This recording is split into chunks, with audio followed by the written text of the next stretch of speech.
Oh damn, I already have a viewer? That is unexpected, this early on.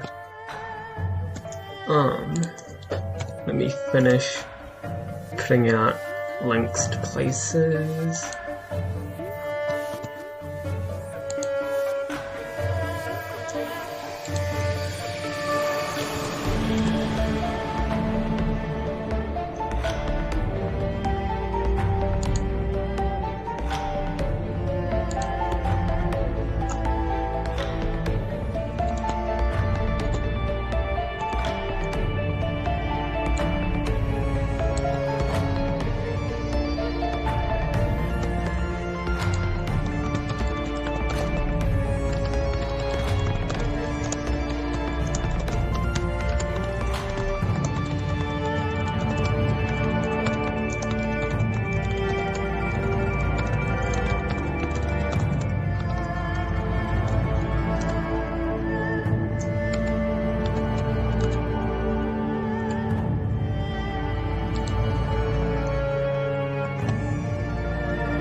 There we go.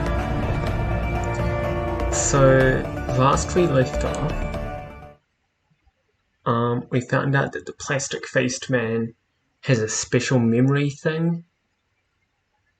So we need to get like a bunch of shit to actually be able to interrogate him. But once we do start down that path, we won't be able to do anything else. So I'm going to finish off the small jobs tonight. We also hit Wuxing, this place, and used their own karma, feng shui-based thing, key-based thing. This game is probably using those words kinda incorrectly,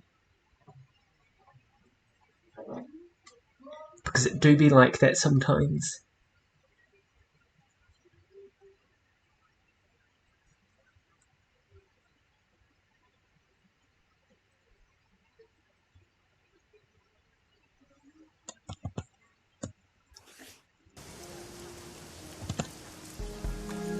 Alright.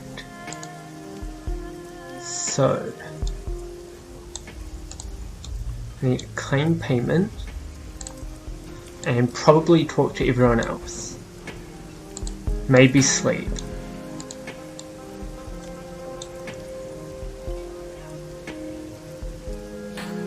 Did anyone else just see that happen?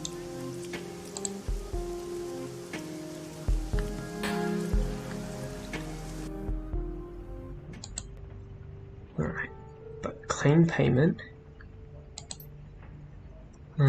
Do we have any pay data? Yeah, Wuxing logistical data. So that'll give us some extra money. Jobs directory. Claim payment for the Wuxing sabotage run. A little bird whispered in my ear that Wuxing's fortunes are already fallen. Their stock value dropped by 2% already. The client finds this to be an acceptable indication of your success and has forwarded payment. I've attached your cut to this email.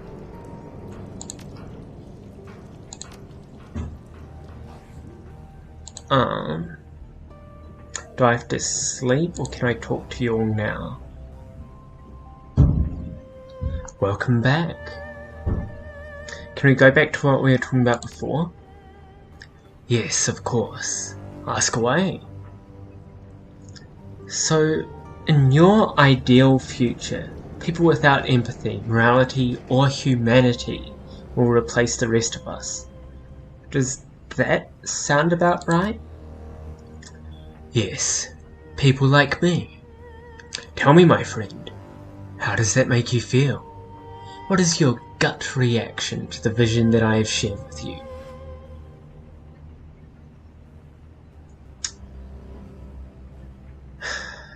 It doesn't make... I feel like this is a little too dark for my character. Whereas this is like completely dismissive of Rakta. And I'm not entirely sure that it does terrify me. You know, I'll just go with the middle one. It doesn't make me feel much of anything. It's a pipe dream, Rakta. It's never gonna happen. He frowns knowingly. Of course it will.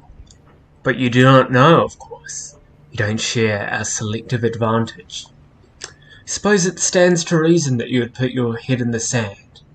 It's a natural reaction, albeit a useless one. For anyone that doesn't remember, Rakta is a psychopath, but like kind of dated in his depiction as one. And like, of course, the evil scientist is also a psychopath. That's great. Although I suppose it's better depictions than like other media.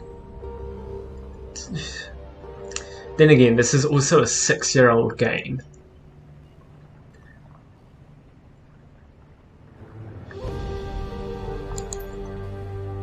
I promise you, my friend, if you move past your atavistic reaction, you'll see how right this is. The sixth world is no place for compassion. It is a predatory world, a world of monsters. Some of those came with the awakening, and others are of our own design, but they are there. And if we are to survive, we need to shed those weaknesses that prevent us from competing with them.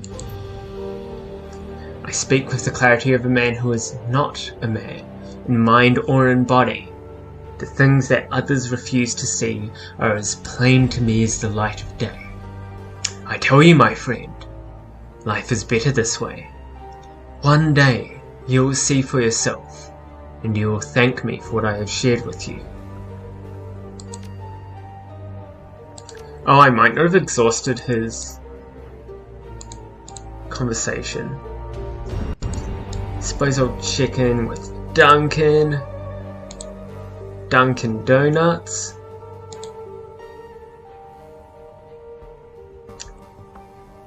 Welcome back. Did I have the option for sleep? No.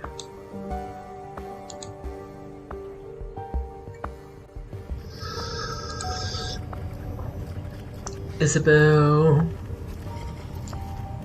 Seattle. You're back. She doesn't bother turning. Need something? I have a question about the walled city. Never mind.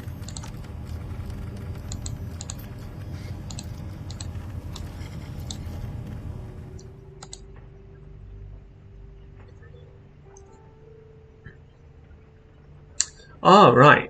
Goblet's got the thing from Rat. The little gift. Hey again. You need something? So, how are you adjusting to the gift that Rat, or the shiny object, or whatever has given you? Her expression brightens. It's good. I mean, probably not like morally good, but I think that I can use it. What is it? What does it do? Well, it's kind of like a grenade. When I throw it, it goes boom. Not out here in the real one, but in the astral plane. It's pretty impressive.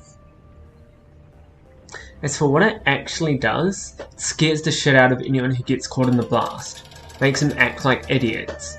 They run around with their hands in the air or forget about who's shooting at them and stand around with their fingers in their ears. Handy, huh? Sure, I guess. So, here's the thing. When I use this thing, what I think I'm doing is opening a bunch of temporary cracks in the astral plane. Just little ones, only wide enough for sounds to pass through. People in the blast radius can hear things on the other side. So let's say that I throw this sucker at someone, and it goes off. Boom! All of a sudden, that poor slob can hear the things that got into Malvina shrieking in his brain. Yikes! I thought for a second that it was a typo for got to Malvina, but no, she definitely means got into Malvina. Old rat lady from last part. That doesn't sound like a very good idea. No, hear me out. It's pretty great, actually. The cracks are only temporary. They snap shut after a few seconds, so nothing bad can get through. There's no chance of the rat king coming back. And as for the people who get caught in the blast, man, what happens to them isn't pretty. All of those voices at once, yelling and babbling and cursing, doing their rat king thing, it'd drive you nuts, right? And that's basically what it does. It's like temporary insanity in pebble form.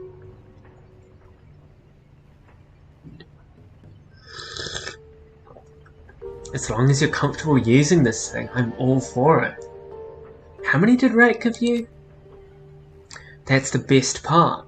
After I use one of these and go to bed, I find another one in my hand the next morning.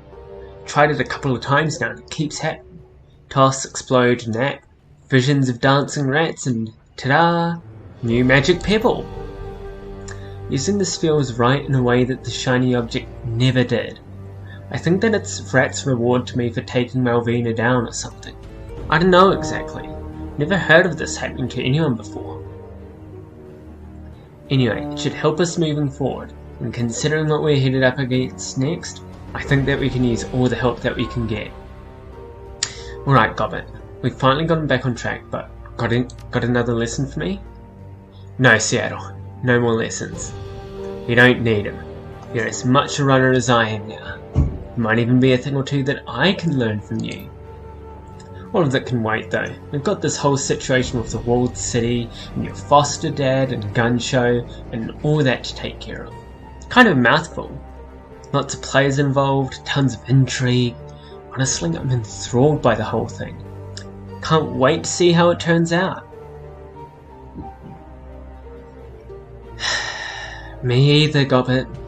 Guess we'll just see how this plays out together. She nods sagely.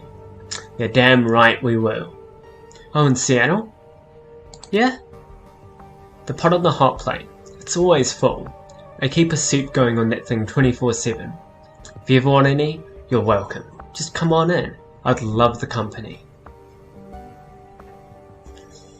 I'm gonna make you regret that offer. I can eat a lot of soup. Yeah? Can't wait to see her prove it. She does her best to stifle a yawn. Maybe later though. It's getting late and I could use some shut-eye. You're choosing sleep over soup?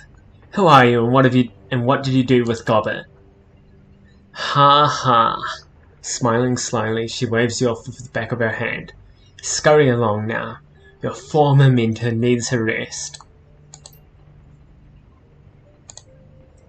The funny thing about that is that, like, I very much picture Gobbet as being, like, quite young. And it is canonically stated that she can't be older than, like, early 20s. So, like, I always imagine that, like, Duncan and my character are both older than her, and she's just out here, like, now advice for Shadowrunners. Which is even funnier because, like, most people would probably pick the Shadowrunner etiquette as at least one of their etiquettes. But, We've got 2 more jobs. And probably start one of the finale tasks, and that'll probably be tonight.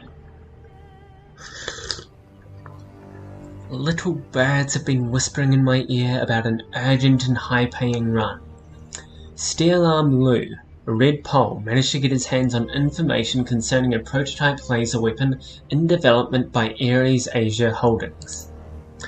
For context, Ares is a weapons manufacturer in the world of Shadowrun, the 6th world. Yeah. For years, the Yellow Lotus and the Red Dragon have been locked in a cold war. Despite this, we remain evenly matched. Neither one of us can attack the other without being exposed to devastating reprisals. Lou wants to change this, and he has a plan. Rather than strike directly, Lou intends to aim external forces at the Red Dragon, specifically Knight Errant. He intends to frame a white paper fan named Golden Fong, making it appear that the Red Dragon have been bribing Ares researchers for classified data. 2 leading drone and energy weapons researchers have recently transferred from London to Hong Kong and are running the project. Doctors Taylor and Hardingham were respected in Europe, but in Hong Kong they remain unknown quantities. They are untrusted and therefore are considered untrustworthy. Perfect targets, in other words. We will provide data that will make it look as if the researchers were contacted by Golden Fong and made quite a bit of money, but grew tired of the arrangement. Transfer the attached files to a data chip. The files are bundled with a worm program which will auto-execute when inserted into the appropriate systems. You need not bring a decker, though one may be helpful. You'll need to plant data in the visitor records system, the camera systems in Hardingham and Taylor's lab. Financial data is to be transferred to Dr. Taylor's personal terminal. That, in and of itself, will not be enough to ensure Knight Errant's involvement, however. Planting the data is only the first part of your task. This is where a heavier touch will be required. You'll also need to steal the prototype laser weapon. There's a GPS tracking device attached to it, which Lou will plant deep in Red Dragon territory. The apparent theft of a prototype weapon by a disgruntled Triad member should convince Ares to dispatch overwhelming force against the Red Dragon, dealing them a vicious blow. As a note, Lou does not care what becomes of the laser weapon. If you wish to sell it or keep it, feel free. I have also attached a map of your extraction route from the building. During the facility's expansion in 2052, Ares Asia was forced to extend their foundations deeper into the island. They drove piles through the former site of the central MTR station, which partially collapsed during the Dalu Bay earthquake of 2044. Practically, this means that you can exit through the basement directly onto the new MTR line through Central. With any luck, you can be gone without anyone knowing how. Unfortunately, this route is heavily alarmed, so you will be forced to go in the front door. If you can con the front desk, you should have no problems. The facility is both an office and a residence, so strange people coming and going at odd hours is not unusual. If you're not up to fast talk, however, be prepared to shoot your way in. Lou does not care if you're loud or quiet, but a word of caution. He came by all this information via the loose lips of one of the research team. Other fixers know of this job. Move fast and you're guaranteed success, but there are definitely other Shadowrunners with an eye on your prize. Take the run. Very well. Steel Arm Lou sends his regards and bids you good fortune and plentiful ammunition, the dramatic get. Don't die, Seattle. Our arrangement has been very profitable so far, and I'd hate to lose that. We'll do the restaurant job last, because it's an easy short job. We should check on our friend Crafty.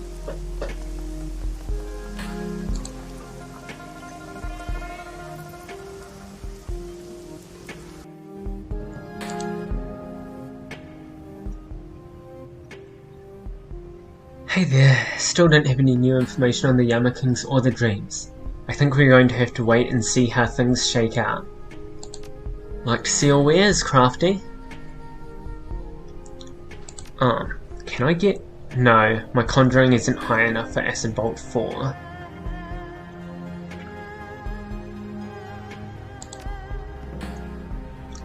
You have a better armor though. Damn. Damn right I'm gonna get that.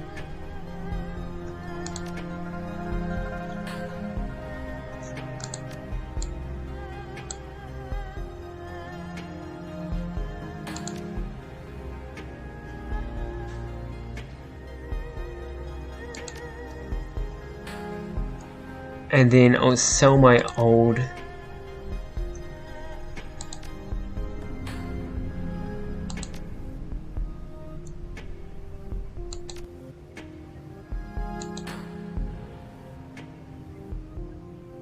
No, I don't think Duncan will actually mind if I sell his friend's old thing.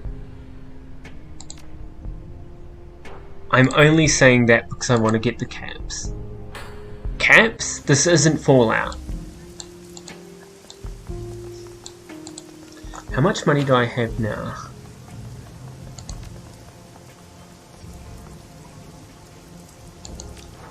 $6 karma?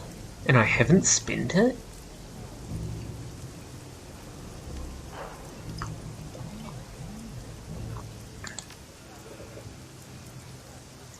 Oh, I haven't spent it because, yep, that makes sense.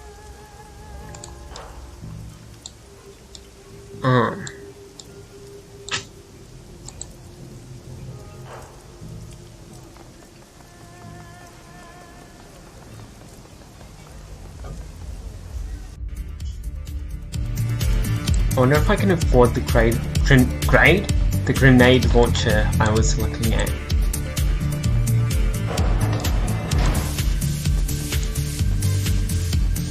Hello, Ermine. Tell me a bit more about this place. Club 88? We bought it 10 years ago. Before that, my husband crewed ships whooshing. He'd be gone for weeks or sometimes months at a time, and I was sick of it. Raising 2 boys on my own? Troll boys? Pah! We needed something more stable, and I needed a husband at home. So he retired, and we put everything we had saved into this place. The 88 stands for good fortune, and the club has proven worthy of the name. For those who don't know, in Chinese and Japanese culture, 88 is seen as good luck, because when you write it vertically, like when you write the characters vertically, like how you're supposed to, it looks like it's getting bigger. So the idea is that it's like good fortune, growth, that kind of stuff. Only some people appreciated that success, instead of whining about things that will never be. Let's have a look at what you're selling.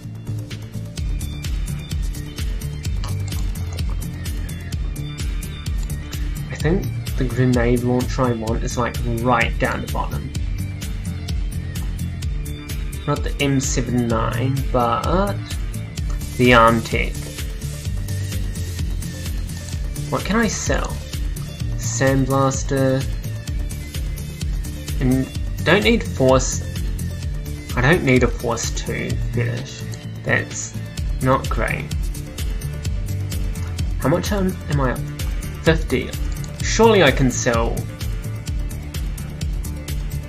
Surely I can sell a grenade.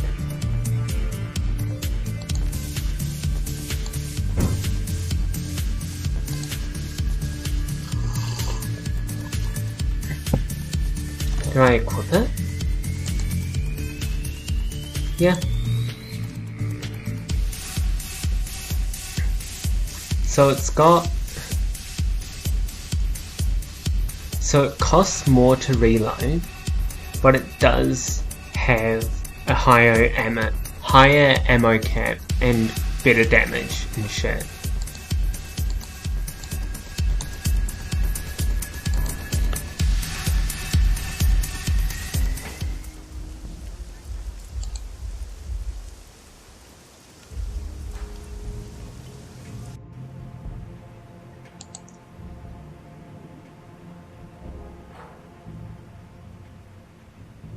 Ares facility. As you move to board the train, your PDA buzzes. Ractor. My friend, there's something that I'd like to discuss with you. Something related to the Ares run that you recently accepted. Go on then. I'm listening. You may recall my story about my former colleagues, Taylor and Hardingham, the ones who stole my research. They work at that facility. If the auto repair circuits that they took from me still exist, they are there. I need you to bring me on the run to retrieve them. Of course. You'll be the first man on the train when we head out. Thank you, my friend. I will be there directly. You will not regret this decision. I guarantee it. The line goes dead. So we want Isabel, because it's always good to have a decker. And we want Ractor, because he wants to come. And then probably Duncan in case things go south, because he's good with weapon.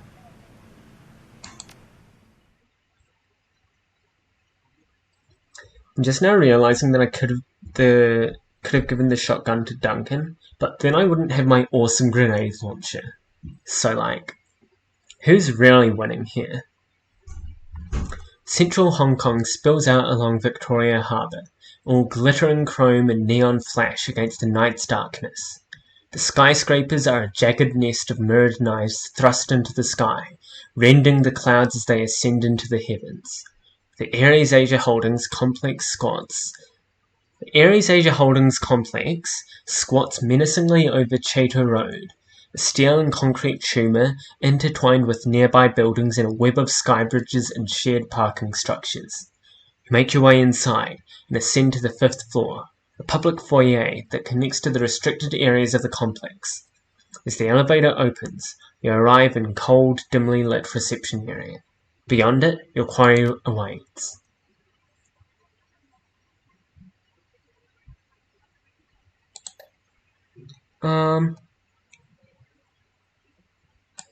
Might as well give those.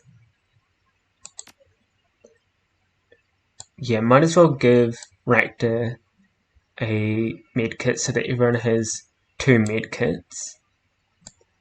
And give Isabel and Ractor a grenade each.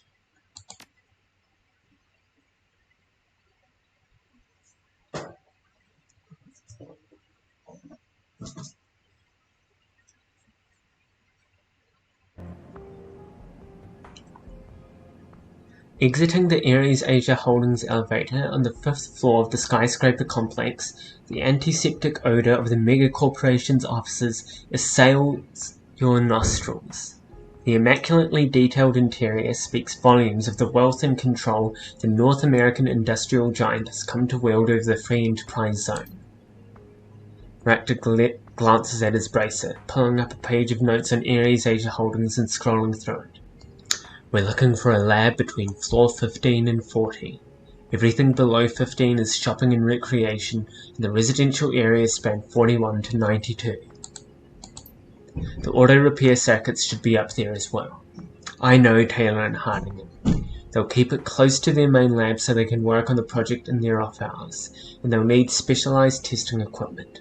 Things you can't fit in an apartment, even a big one. So everything we're looking for will be near the main lab.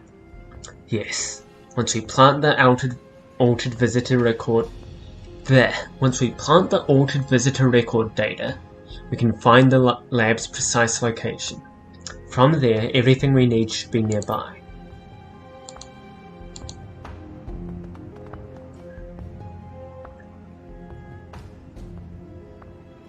Welcome to Ares Asia Holdings, a division of Ares Macro Technology. How may I assist you today? Got a meeting on the 36th floor with Matrix R&D. Ah, I see. Would you like me to call Division Director Wong to escort you? Don't bother, he's in the meeting I'm already supposed to be at. As you wish. Please, go right ahead. You'll have to stay on this floor until someone comes to escort you upstairs. The receptionist quickly taps at his computer, adding you to the list of registered guests. If there's anything Ares Asia Holdings can do to assist you in your business, feel free to message the front desk at any time. Alright, so...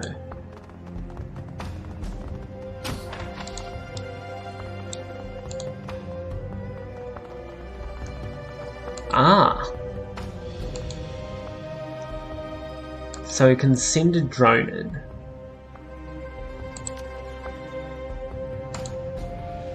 So, Koshai.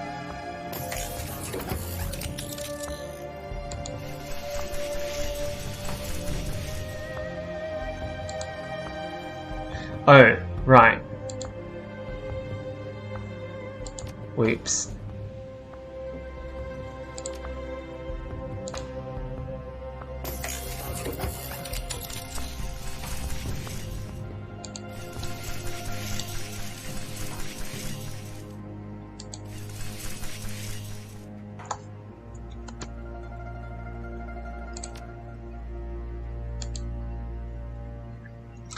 This power conduit is labelled Elevator Control and Power. A series of tangled cables and wires weave in and out of the junction box as if it's been patched and repairs made many times. A note is taped to the side of the box. For God's sake, don't touch anything in here without contacting me first. This box is the most temperamental piece of crap I've ever worked with. If anything gets unplugged, the elevator system will go down and take the security card readers with it. Why did we spend all that new yen on improving security if everyone has to take the stairs? This drone could fairly easily rip out some of these cables, rendering the elevator and employee ID card readers inoperable until repaired. Sounds handy. The drone tears out several of the elevator power and control cables, and a number of the diagnostic lights begin flashing red. Looks like you've got to be taking the stairs for the time being. Oh no. How unfortunate.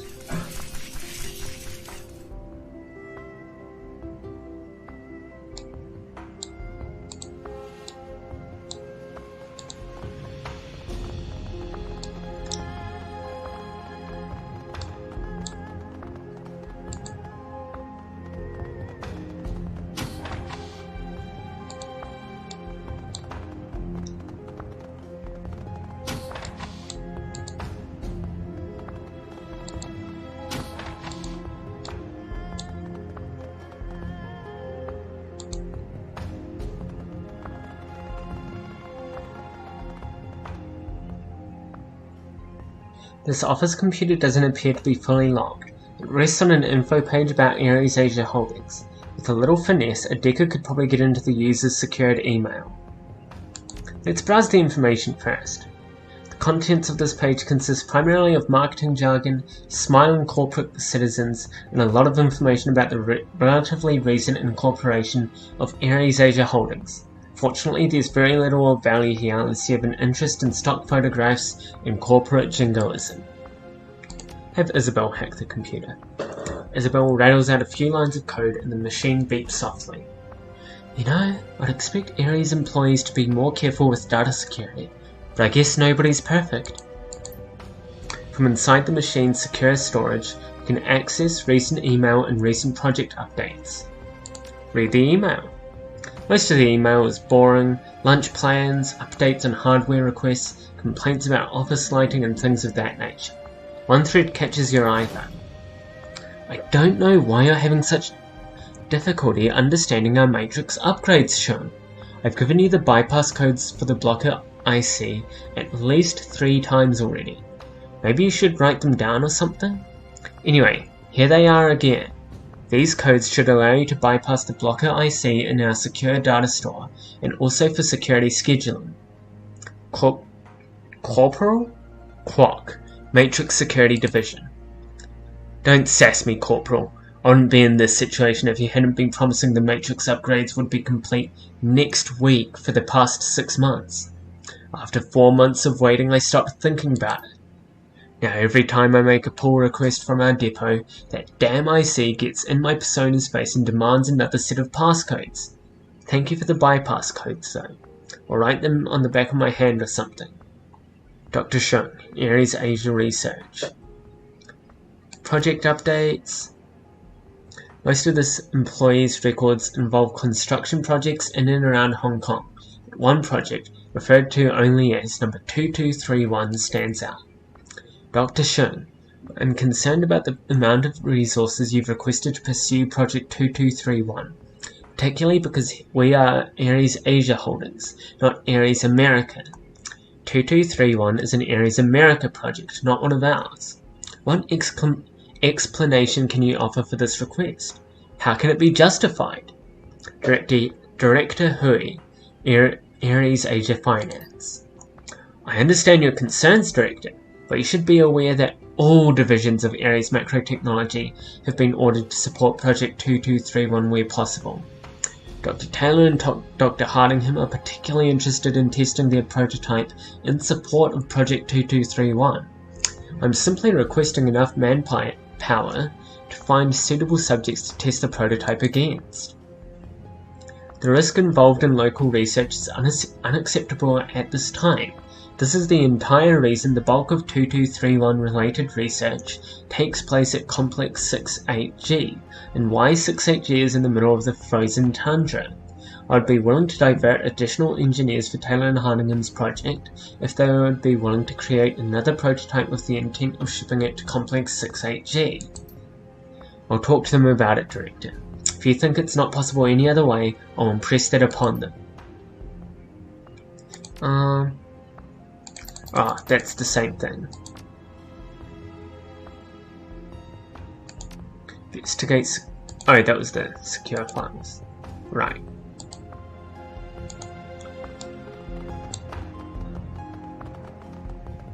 Sorry, ma'am. The elevator systems are experiencing a temporary interruption of service. Until they're back up, I'm afraid you'll have to use the stairs. Oh.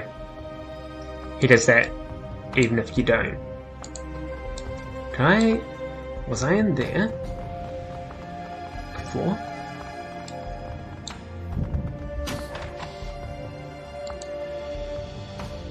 Oh.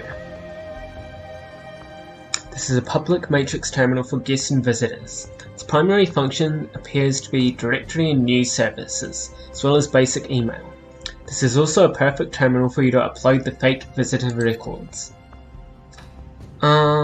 Welcome to Ares Asia Holdings. Please note all activity on public terminals is logged and recorded for security purposes. Please state your query. You slip the data chip into a port on the public terminal and let the worm go to work. After several seconds, the chip flashes green.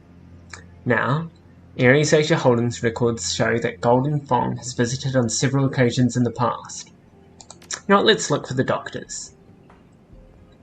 Doctor is on floor 27. I'm not going to read through that. They're both on floor 27. Alright. Now,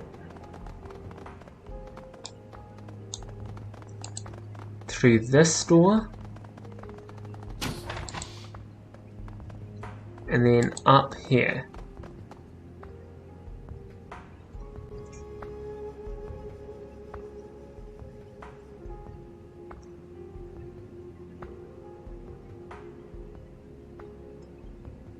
Excellent, Seattle. We've arrived. We should make certain to find the auto repair prototype while we're here. I'm sure it'll be around here somewhere. Good, then it won't be too much work to pick it up on our way. Thank you very much for this assistance.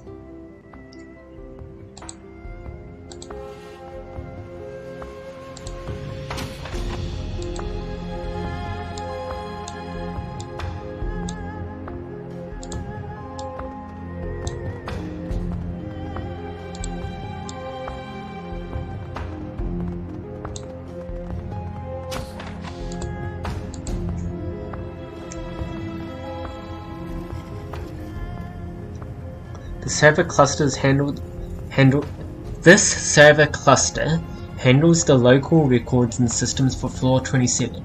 Undoubtedly, the building-wide systems back up this data, but anything occurring here will be fed to the larger Ares Asia surface.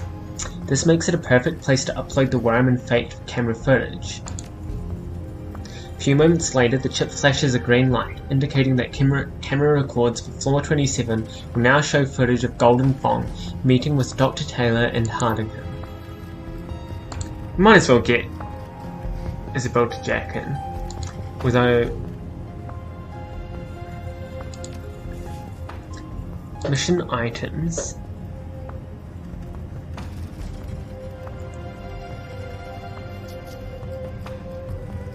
Guan Yu and Zhang Fei, with the A and E's replaced with numbers. I'm sure I can probably check it again once I'm in there, but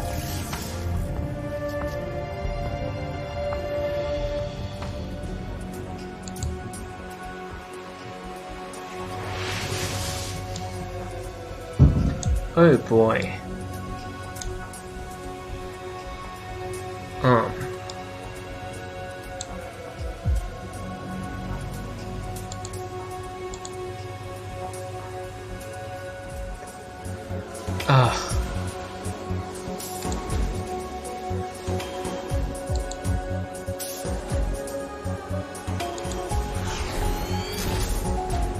Oh, I used that too early, I just realised.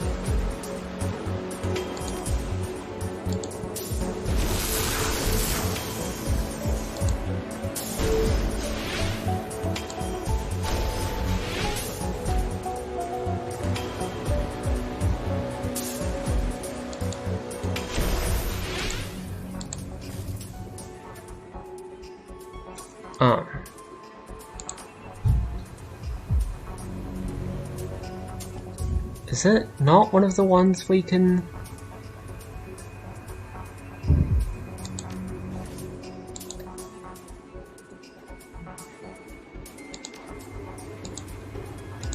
I guess not.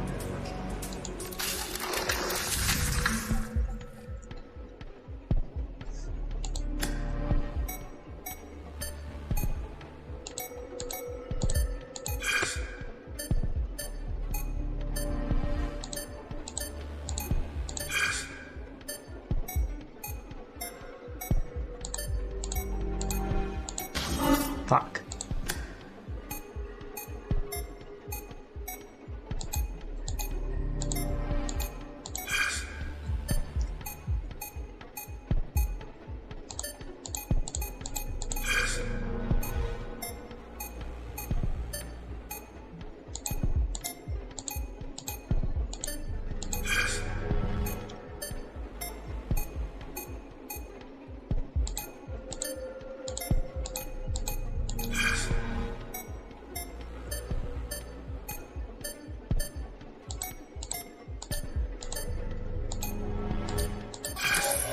Alright, 2 clocks, a W, an M, a W, fuck. A Q, a clock, an M. 2 M's,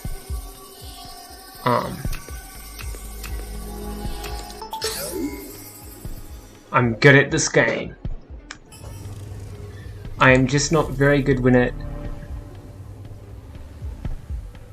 The subsystem is Subsystem is currently offline. It appears to be a one-way off switch for a gas system. Okay.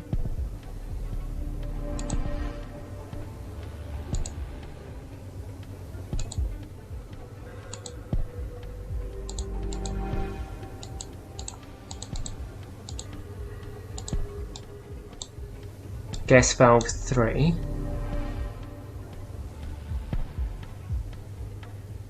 I'll wait for Speedy Boy to go over there so that I can come in here. And then that's gas valve 2 over there. Alright, so I don't need anything in here for now.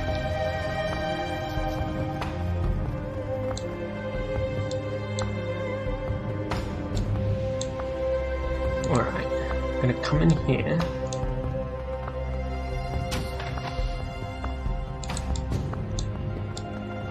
And look at the lab computer.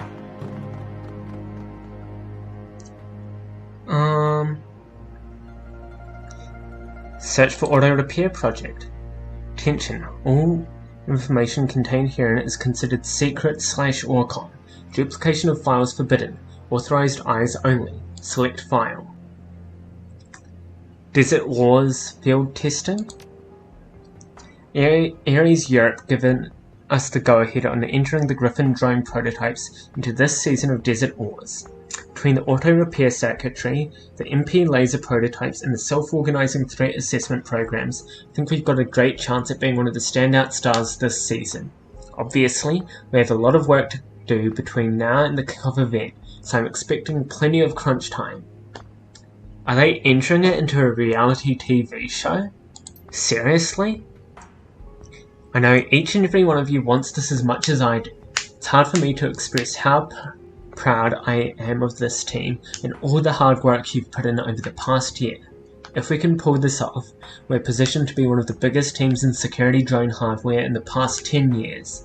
If we buckle down and put in the hours required, I know we can do it. Glenlivet, my Elvis, come get some. Rector grunts softly. When he speaks, he sounds almost sad. Taylor, how far you've fallen. When we worked together, he'd never have written this kind of limp corporate missive. We all cared enough about our work that we never had to motivate the team like this. He's become a management tool of Ares Macrotech. I doubt there's much left of the passionate young researcher I knew. You sound sad. I am. The Dr. Taylor I knew was ready to work out of a basement, a garage, even an ice cave when we got snowed in outside of Novosibirsk? I pronounced that so wrong during a field test. This new one, he gave up everything that made his independent work valuable.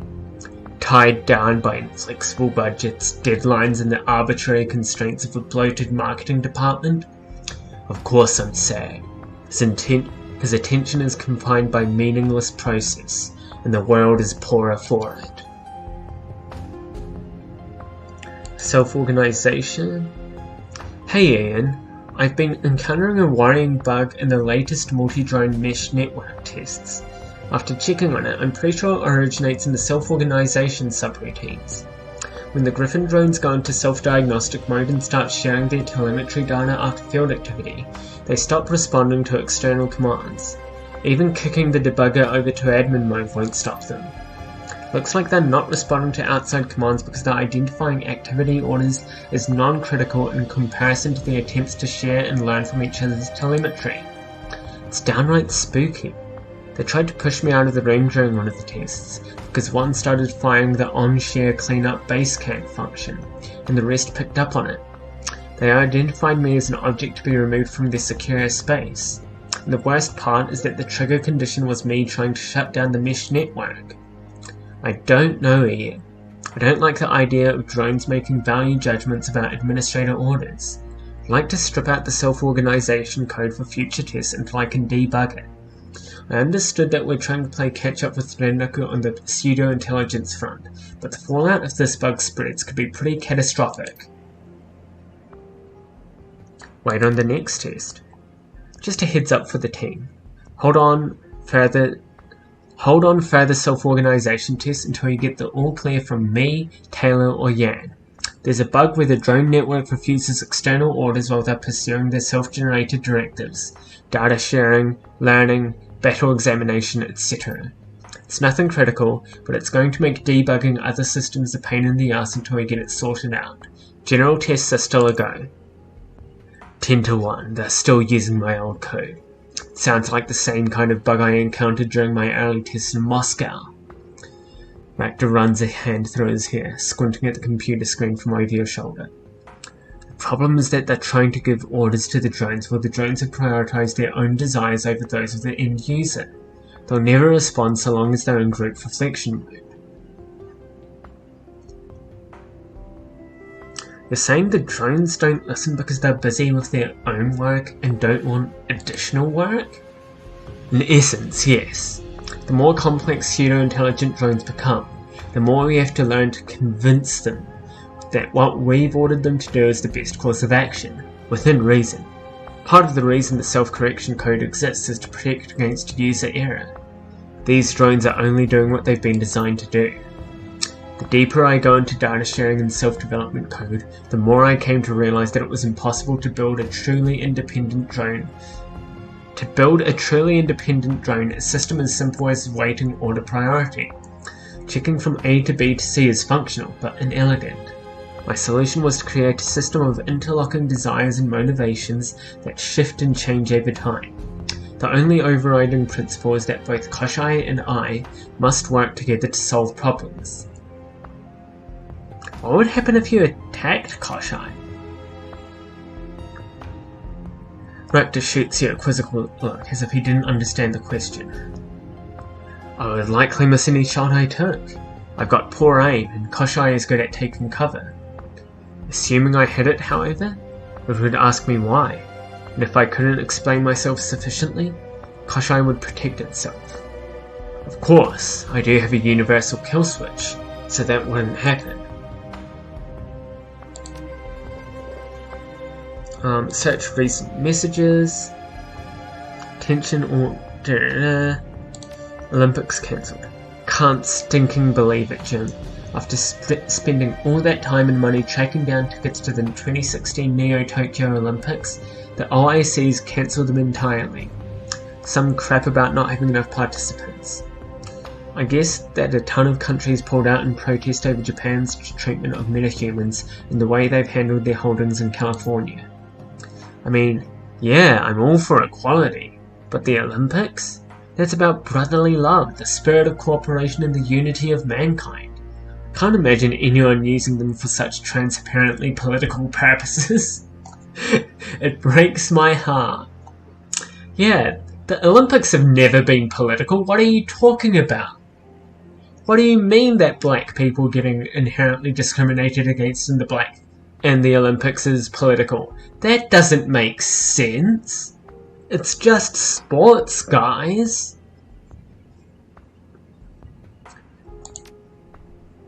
So yeah, I was hoping to take a look at your power output test data sometime soon. I'm going to be in and out of the office all day, so just let yourself in and put them on my desk. The code is 98144.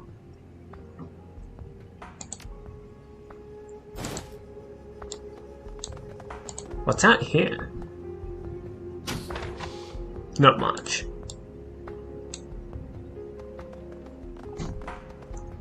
Safe status. Locked. There is a small keycard slot on the side of the safe, and a red light glows softly next to it, indicating the safe is still locked. Okay. Is there a way to unlock that safe? Perhaps?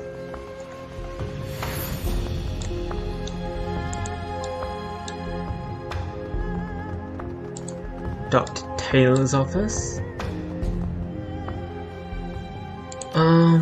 The code was 98144.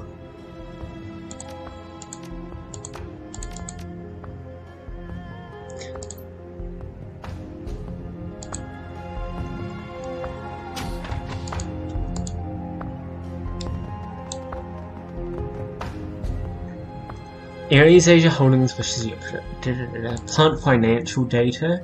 After a few moments, the data chip's light flashes green, indicating the data has been uploaded. Project records. Redline prototype directory active. Authorized users only.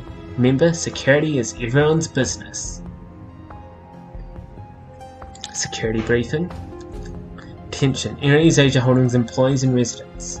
Last week, knight-errant officers responsible for the security of this facility received several reports of suspicious activity in the public area of the building. At 1:31 last Tuesday, security footage shows a troll, approximately 20 to 28 years of age, entering the public mezzanine areas of the building. The subject was seen attempting to gain access to restricted areas. The The subject exited the facility before Knight Errant could intercept and question him.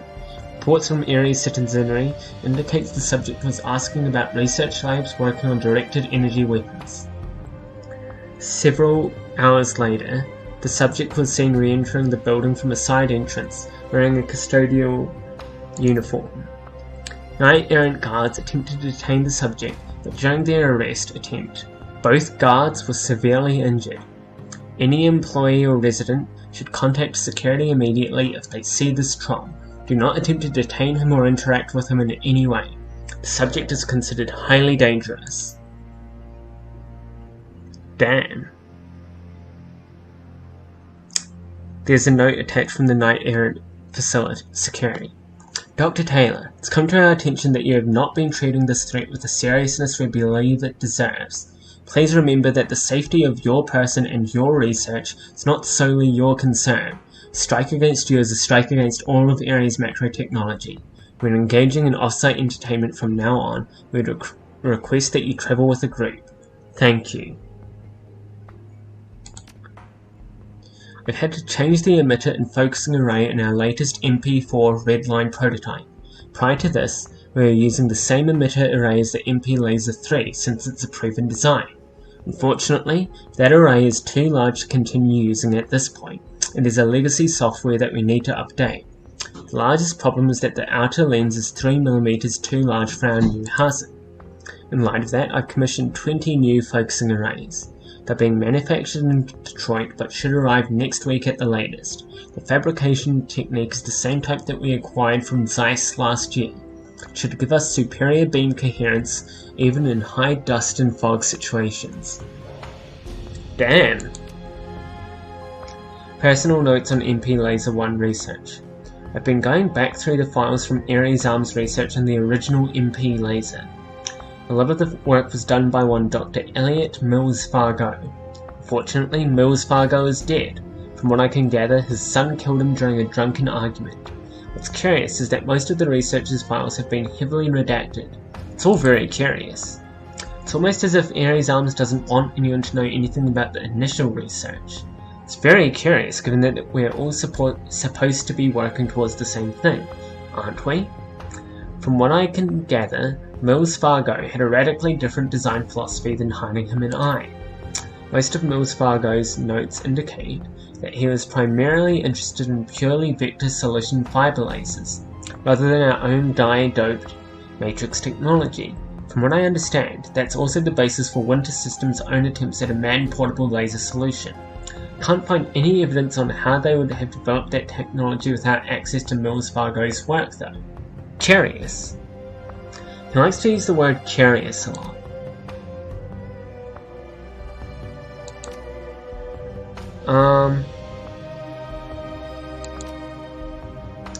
Hardingham, I cannot believe you.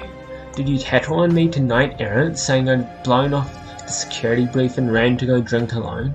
Psh, I'm a senior researcher, not a bloody prisoner. If I decide to go have a drink on my own, that's my business. Besides, Central and Admiralty are both crawling with police at any hour. They're AAA secure for God's sake. Pub time! Listen H, I really do hear what you're saying about security and I promise I'm not taking it lightly. I was thinking we could hit up the pawn after the meeting tomorrow.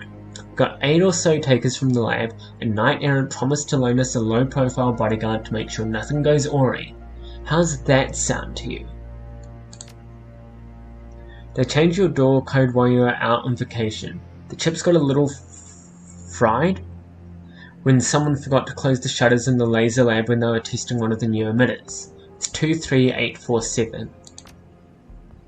H. One of the researchers downstairs hit me up in a meeting about supporting something called Project 2231.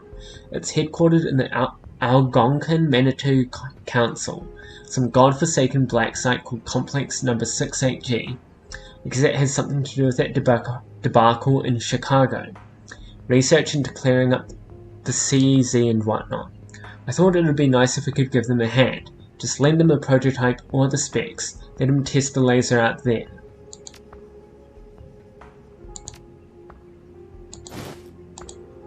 So we got Hardingham's door code.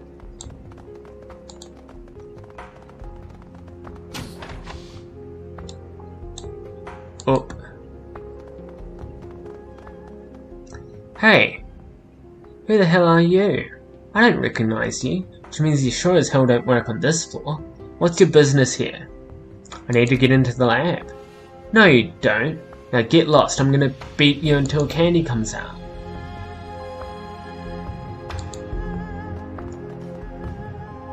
God damn it, what did I tell you? You're not allowed in there. Ah, shit. I really should have gone into Hardingham's office first, shouldn't I? Well, I might as well go into the Dragon Room.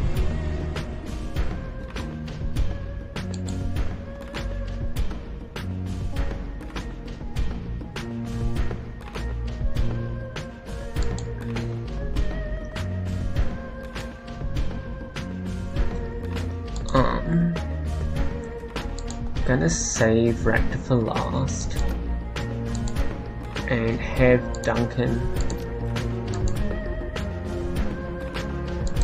Overwatch.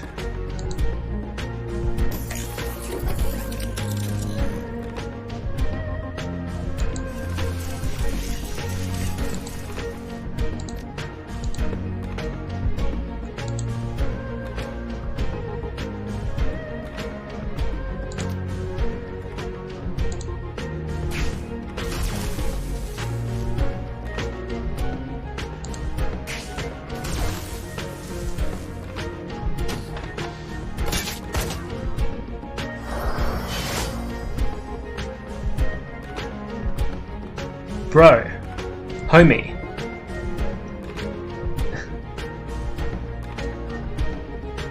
You're just gonna stand there? Oh, did I just hear someone else turn up? 'Cause that is not good.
Might as well give everyone some armor, especially myself.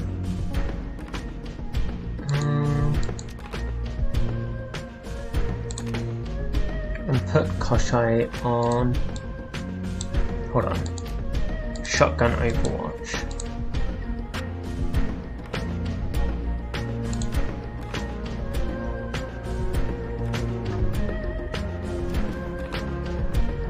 We really should have checked Hardingham's office first. Oh well.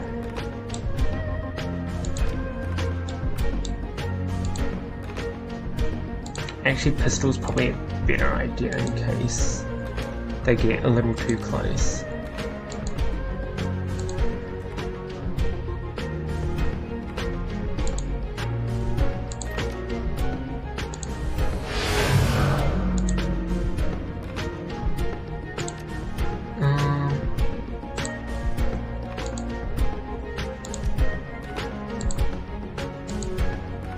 I don't think I have high enough weapon skills to use Overwatch, so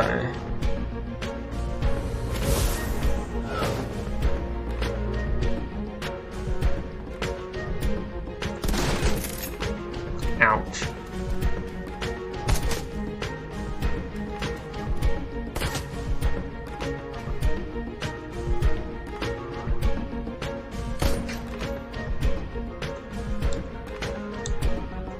Also,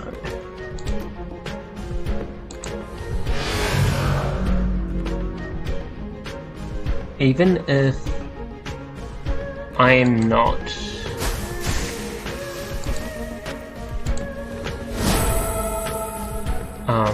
good enough. I forgot where I was going with that, I'm gonna be completely honest. But these guys are bunched together and far enough away that grenade launcher is not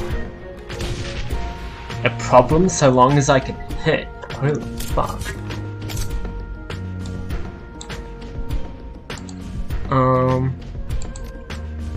Overclock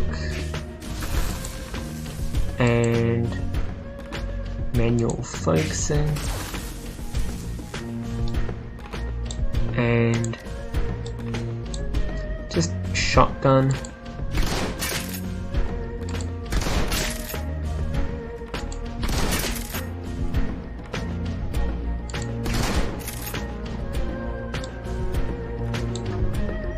And Duncan's gonna do that. Oh. And then finish him off. Ugh, mages. I say as if I am not a mage. Damn. My armor's high enough that I can just block a sniper rifle hit? That's pretty iconic, I'm gonna say.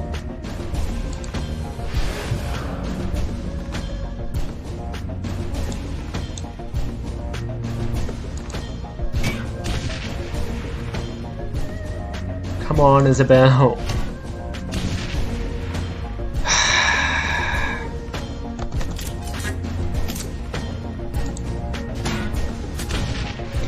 Finally.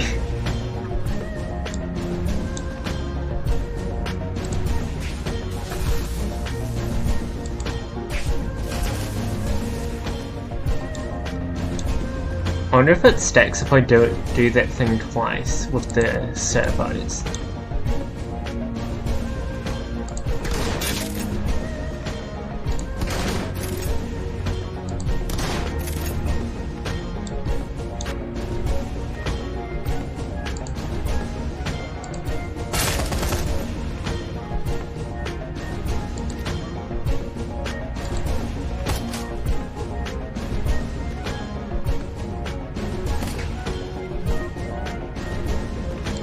Was I not using a sniper rifle before?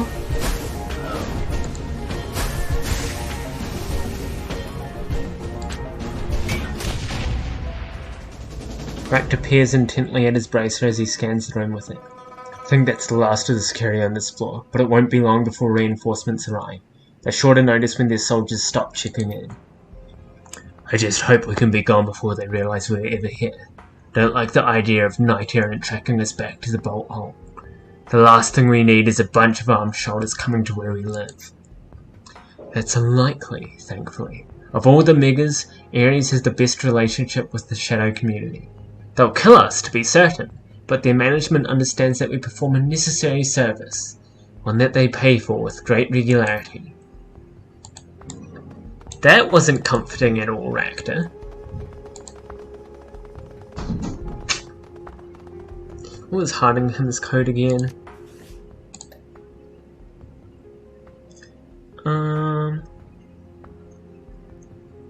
23847.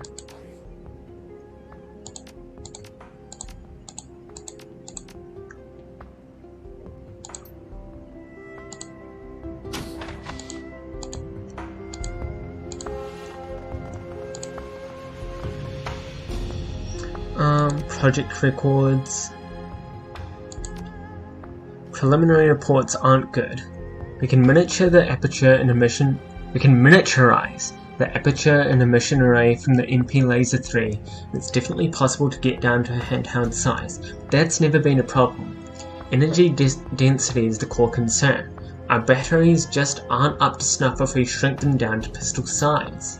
Without the MP Laser 3's battery pack, we'll be lucky if we ever find a way to break 6 or 7 shots.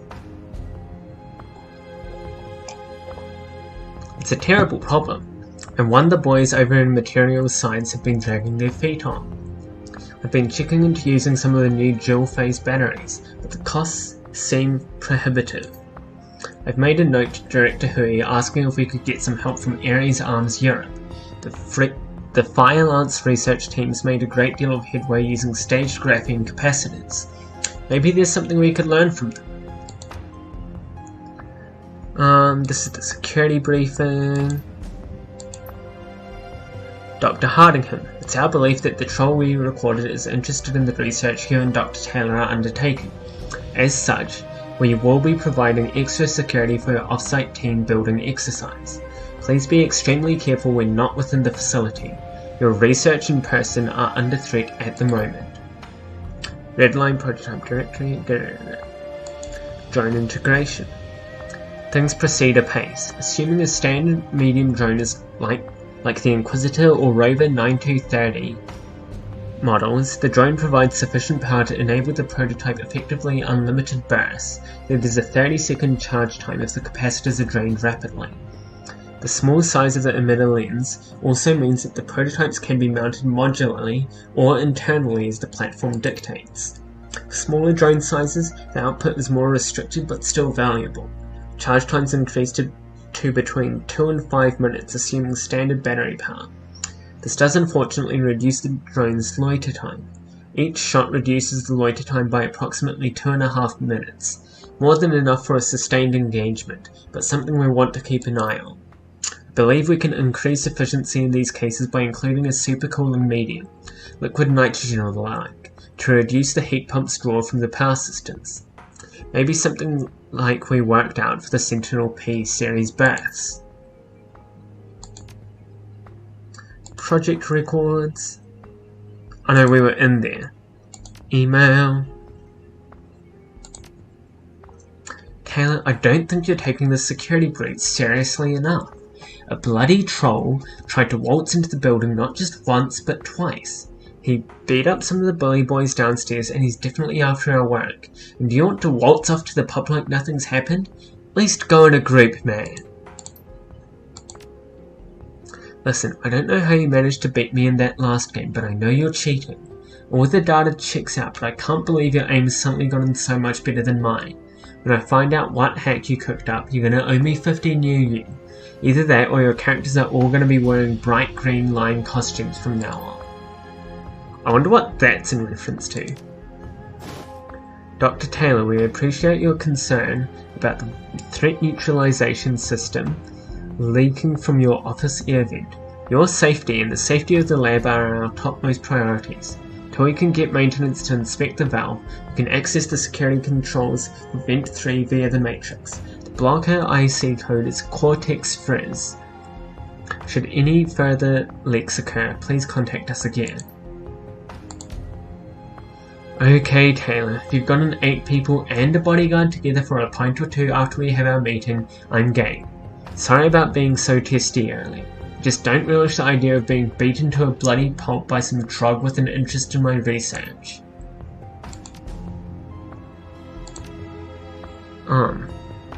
Nothing else in here? And we can't... Oh, we can mess with the shutters. Close the shutters.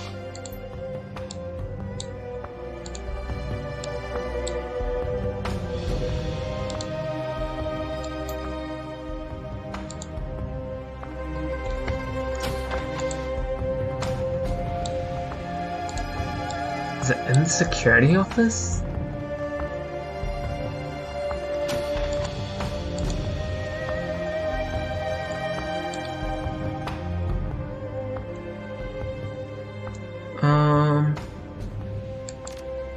Unlock the main lab door and have Isabel jack in.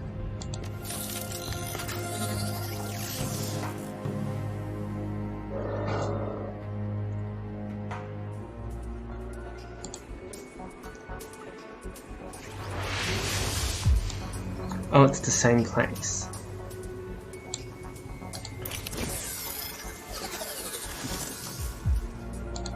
Never mind.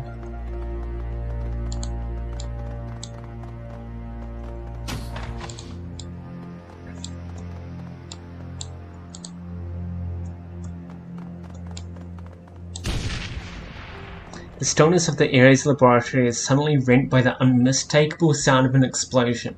The floor trembles beneath your feet and dust falls from the ceiling tiles. As the echoes of the blast recede around you, the distinctive smell of atomized concrete and scorched carpeting wafts in through the vents.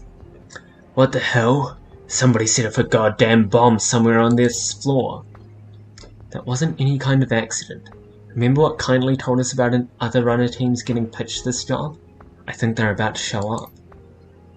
I'm not about to let anyone deny us our prize. If they're smart, they'll try to talk to us. If they're not, they're just another obstacle.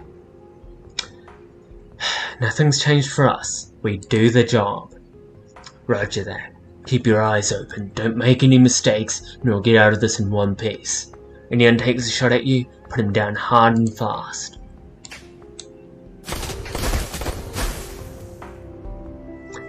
The combatants in the next room are quite obviously Shadowrunners. Their gear is mismatched, they wear no uniforms, and the mixture of technical gear and heavy armor indicates they're prepared for anything. I'm just going to come over here and... The other Shadowrunners huddle up. Their voices are loud enough that you can hear them, even through the glass door. They don't seem to have noticed you yet. Christ on a crutch, that was nasty! Yeah, that the last of them? Looks like it, Bull.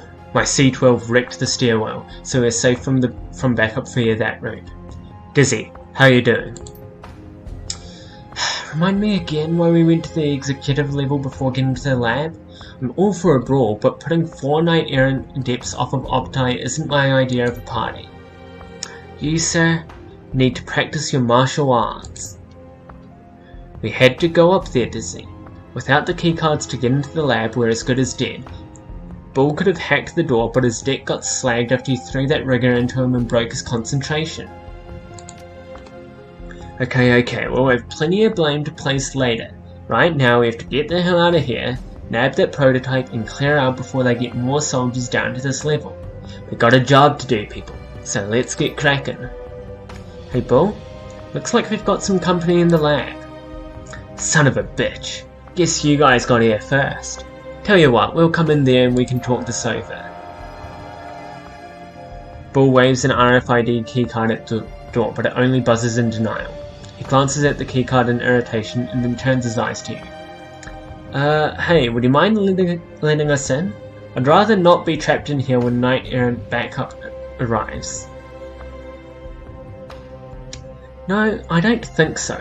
Not until you tell me what you're doing here. Probably the same thing as you. That lab has a laser prototype, yeah? That's what we're here for. Just looks like you got to it first. Do you think we could have this conversation inside? Not yet, you can't. You throw some C-12 down a stairwell and now you want to get in here with us. I'm not letting anybody in here until I know we're not going to be collateral damage, thanks. Given the shitstorm we set off by going to the executive penthouses first, we probably have a few minutes. We'll be too busy trying to figure out what we were doing up there. Hiding him in Taylor's apartments are pretty trashed, so they'll have to figure out what we're really after before they can respond again. Why were you up in the executive penthouses? I got in some intel that Hardingham and Taylor would be out tonight, but they had a secure safe down here. We figured that would be where they kept the prototype, and the key would also work on the lab door. If wishes were fishes. Looks like we made the wrong move heading up there first. I know Taylor and Hardingham. That key is almost certainly for the private safe where they're keeping the auto repair circuitry. We need to let these runners in so I can get that key. Let's find out if they're willing to give up the key.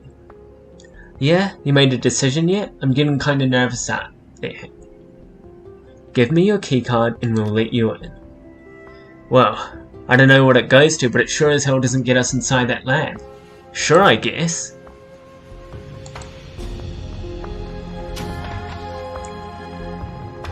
Sweet, we gained karma. Thanks a lot. We would have been cut apart out there. Ever let yourself get backed into a corner, you know? This is Ares. You should have been more prepared. Somebody should have brought an assault cannon like he had planned, but no, getting it through SeaTac security was too much trouble. Don't sass me, Opti. If I'd had my way, I'd have brought a second deck too. Goddamn sparky IC. The orc hefts his deck mournfully. Wisps of smoke trail out of it, and there's a distinct smell of ozone. Here, catch. This keycard's worthless to me. Thanks. Wait a minute.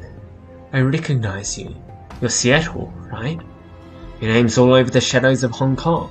From what I hear, you've been doing a lot of work for Kindly Ching. Well, damn. Blinking a few times, Dizzy looks you over. There's a touch of awe in her voice when she speaks. I didn't expect to run such heavy hitters on our first run out here. You have me at a disadvantage. Who are you? I'm Dizzy. The guy with the rifle is the Jarl. Dizzy stage whispers at you, cupping a hand next to her mouth. We try not to use the definite article. It sounds silly. Jarl, or the Jarl, whichever is nonplussed by Dizzy's antics. It's a title, Dizzy. It deserves a the before it. Those two are Opti and Bull, magic and tech support. So, you ever heard of us? A little, yeah. You operate mostly in the UCAS, right? Yeah, I'm from all over. Don't really stay in one place much. The other three are all from the Great Lakes area. Ruefully, Jarl glanced at the rest of his team. This was supposed to be an easy trip overseas for us. Do this job, maybe 2 or 3 more, and fly home. Jarl puts one finger to his ear. He cocks his head, listening intently. After a moment, he lets out a string of half-uttered curses. We're running out of time. We've got to move, and soon. Not so fast. What about the prototype? We can argue about this here, or we can try and get out of here before you get killed. If it makes you feel better, you hang on to it while we get out of harm's way. Yeah, I think we'll do that. I just want to get out of here. Listen, what's your way out? We're going to rappel over to the Federal Boeing building next door, but with all the racket, well, I think we'd probably get shot off the line. Come with us. We're taking the elevator shaft to a collapsed MTR station. I didn't even know that was there. Should have done better legwork before we got here. Bull reloads his pistol, snapping it back into the holster with a loud click. We'll follow. More guns couldn't hurt, right? You lead the way. We'll be right behind you. Suddenly there is a blare of alarms. Red lights click on overhead as an accompaniment to the noise. You also hear a sudden hissing sound, rather like a tire deflating, and with that sound comes an acrid odour hanging heavy in the air. They're gassing us! Look, over there, it's coming out of that vent. If my deck wasn't fried, I'd be able to jack in and stop it. I hope you brought a deck or some drones. If you haven't, we gotta get out of here fast. That's why you always bring a decker.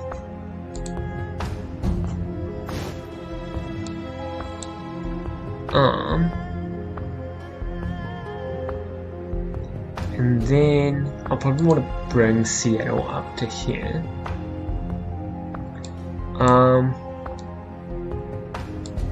I want to take Isabel as far as possible. I also don't want her to get shot immediately, so...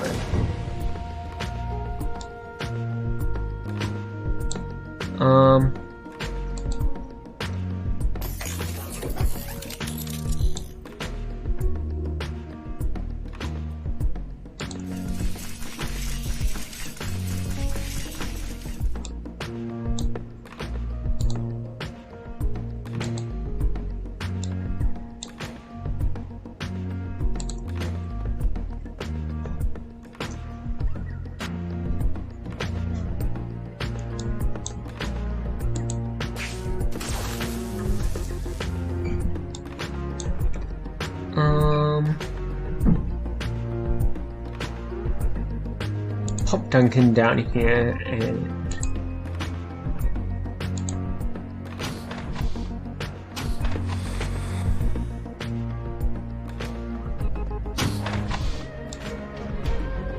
alright, so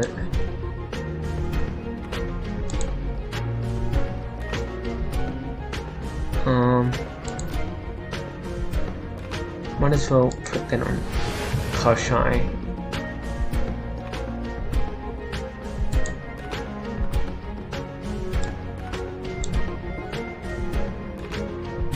And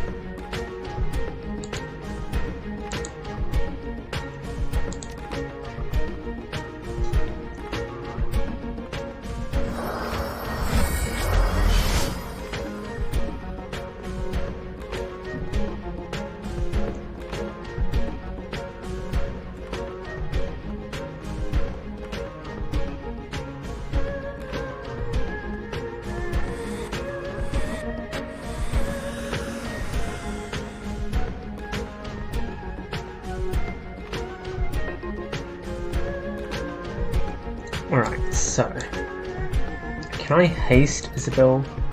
Yep. So that gives her an extra AP. But then I'll probably want to come up to here. Isabel.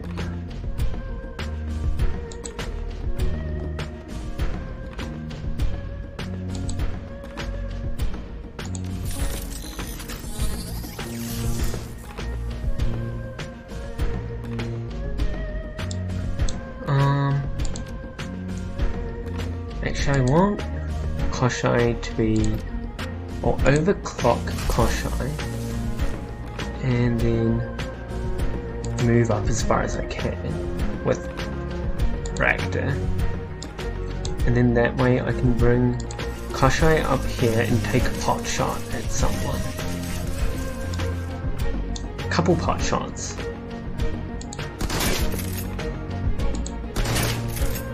If we take down the rigger, her drone will die. So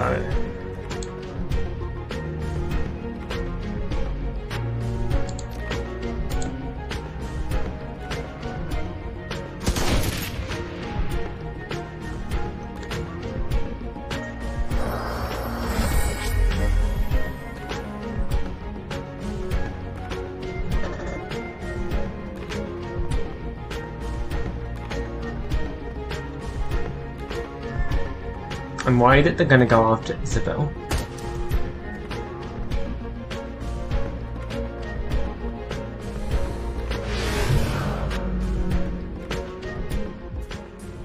Alright.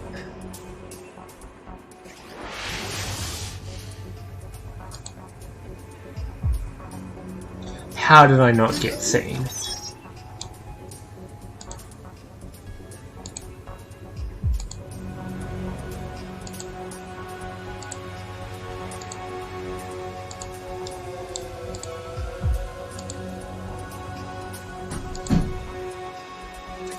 What's the password?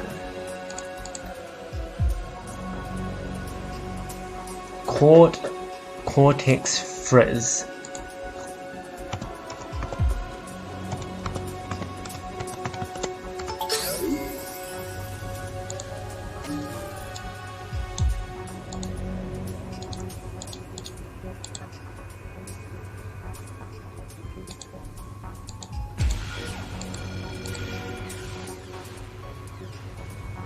Oh, there's more past here.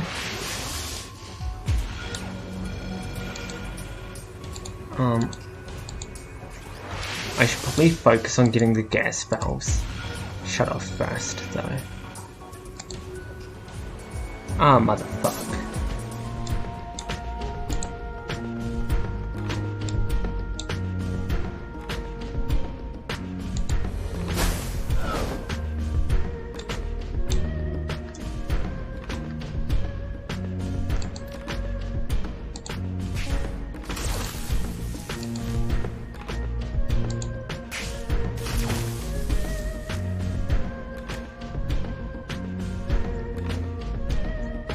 So, bring Duncan up here, and Damn, that was a lot more effective than I thought it would be.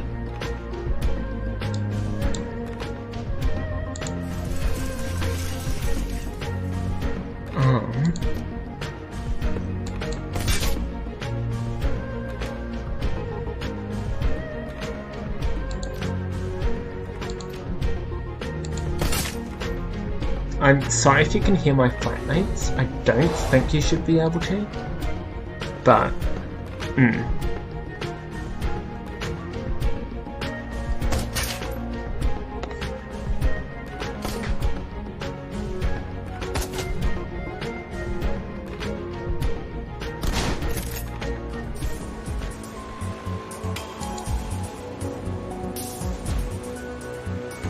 right.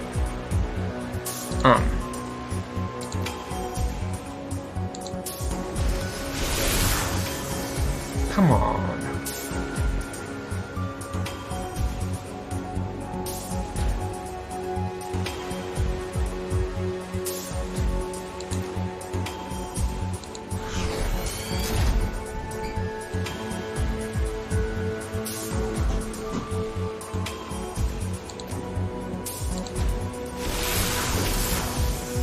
Really?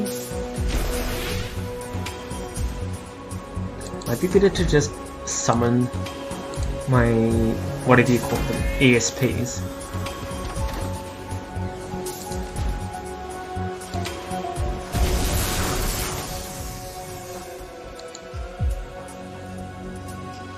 Ugh. Hacking's fun, but like, once I get distracted, I do not do well.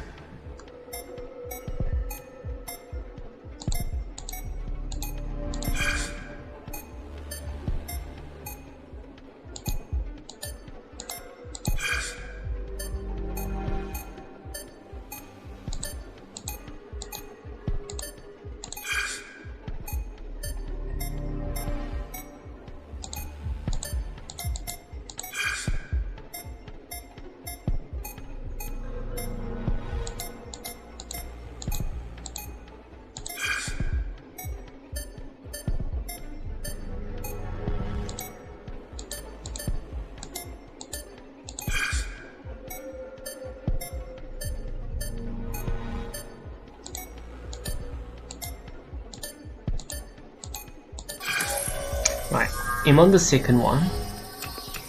M, Q. Right, so a bunch of M's and a couple Q's. Damn, I'm good. First try.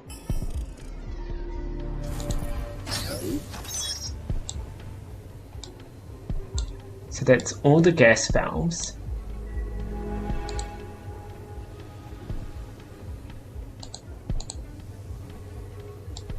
And now, if I come back here,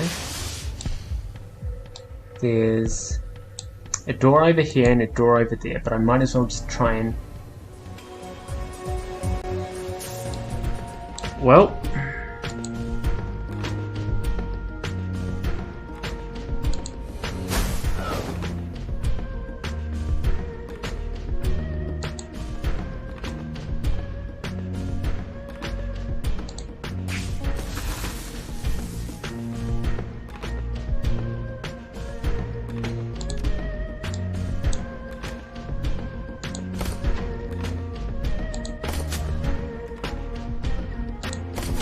I love Koshai. Iconic little man.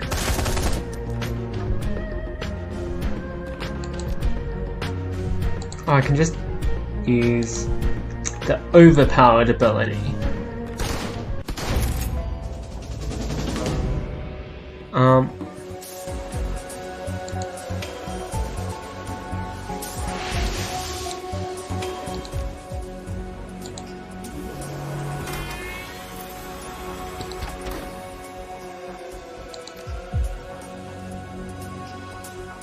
Oh, right.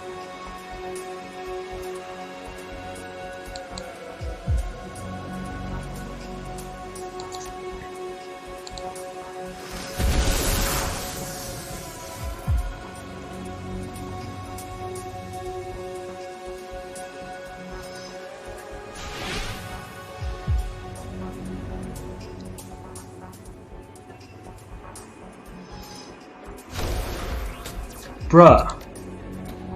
That is the first time I've had a shield. No, an assassin program just be killed in one hit. Ugh.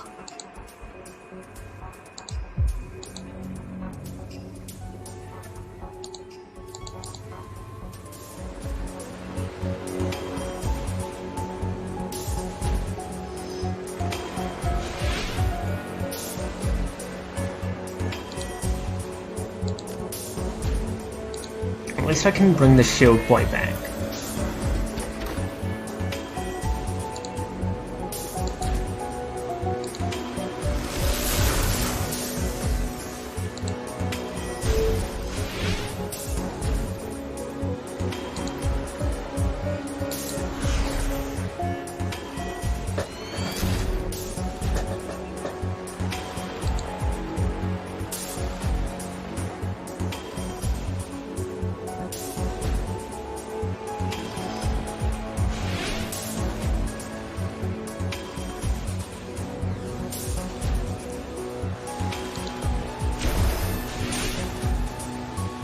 That's probably a waste of time, I just realised.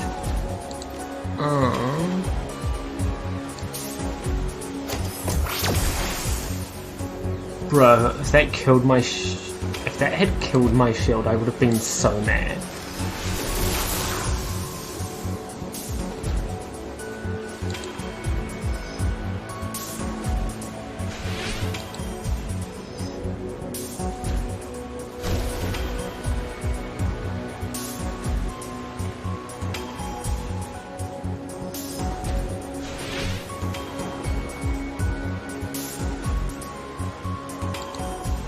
Yeah, you can't actually do anything except add to my trace, so...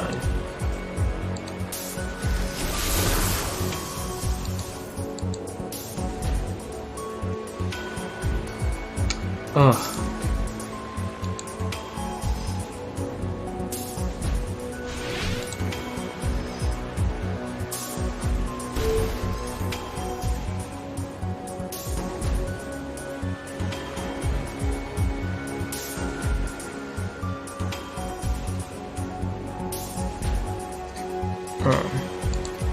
I'm gonna give my shield boy some extra accuracy, and turns out I didn't need it. What's the password for the secure Guan Yu?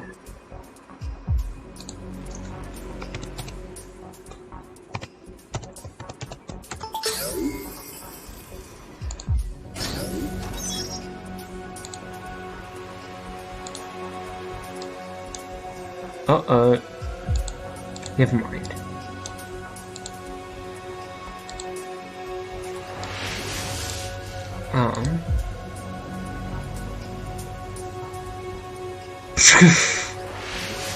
How did I get past that?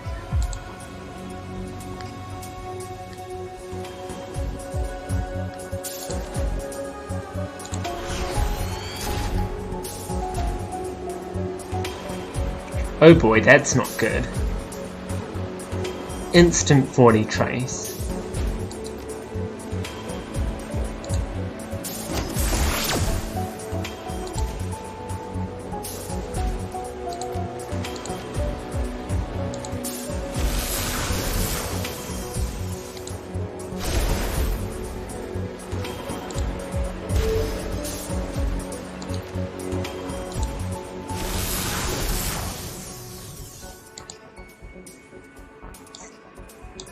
There's nothing here? What? Okay. Oh, maybe that's a Jackin's spot?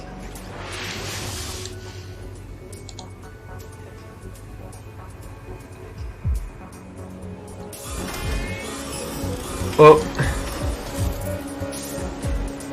Yep, that's... I've attracted attention.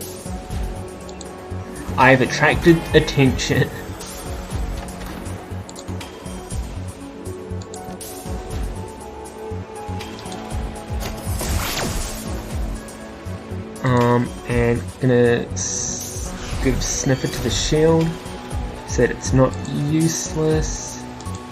Shield myself. And then attack the destroyer.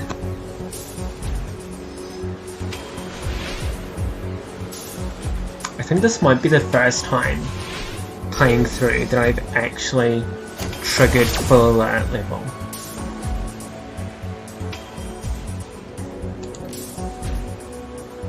So I can't believe the fucking dumbass nailed his own team member.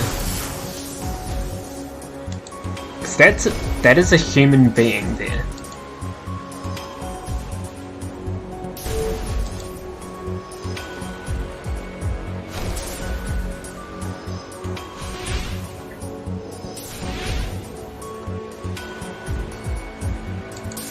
So give myself the accuracy boost.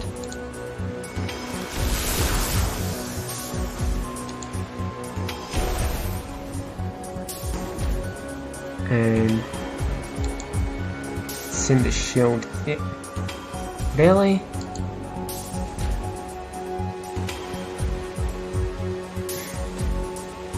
Result in my turn.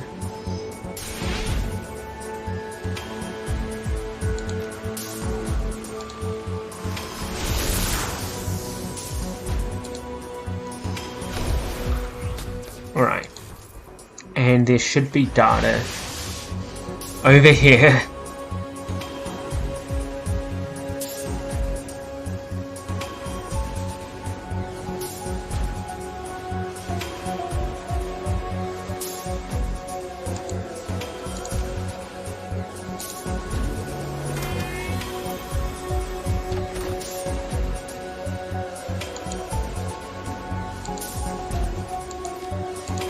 I should do that and then trigger that and then use the shield on myself and attack that boy, the moving boy.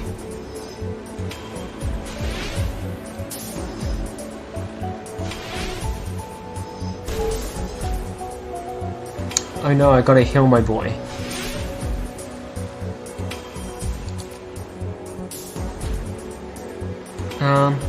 I think healing my boy is more important right now.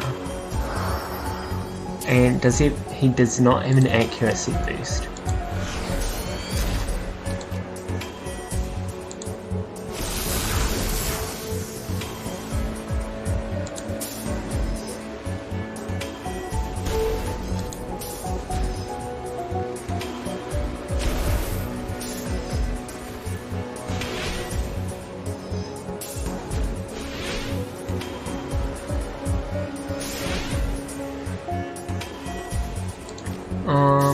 And I can bring the heat down a little bit, I assume.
Bruh.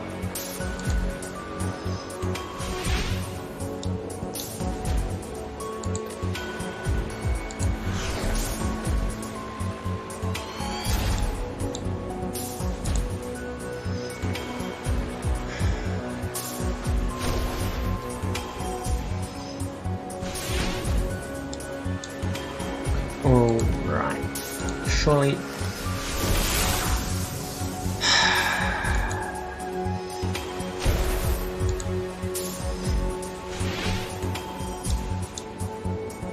I am tired. Tired, I tell you.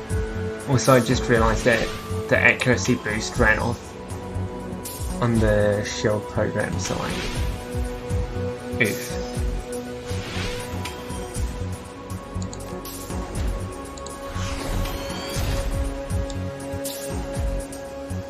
I'm probably gonna have better chance of... Yep, there we go.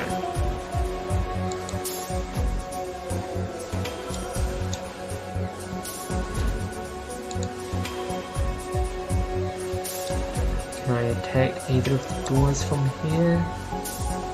I mean, technically yes, but it's probably...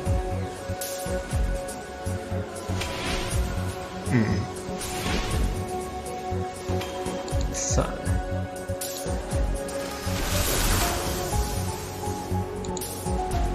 in combat situations, the doors become...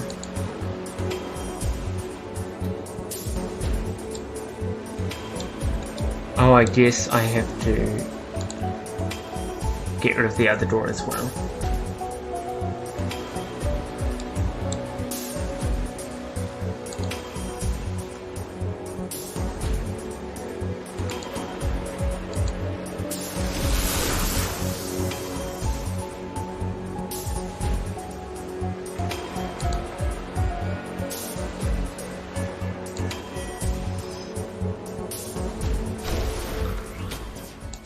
Right, now I can interact with this.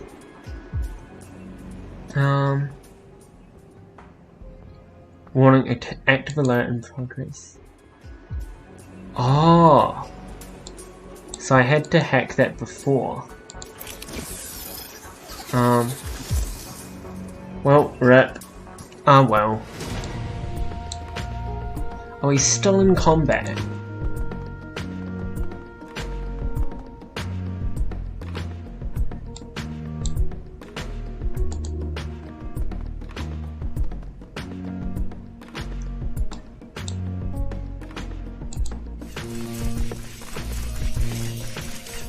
No, we're in a new combat, okay.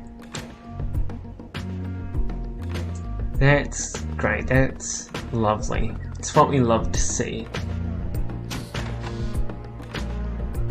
Where's the enemy coming from? If there's an enemy dot, it means we can see the enemy on the map. Over there, okay. Swiping the key card across the slot, the safe lets out a beep and the lights flash green. The door swings open, the contents are revealed. A stack of chips and a plexiglass cube containing a tangle of drone parts. With a deft grab, you scoop up the goods. You know what? Let's stand here and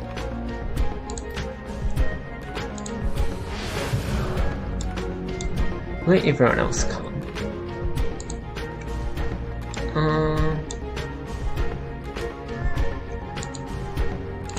Hope that's not gonna be a bad.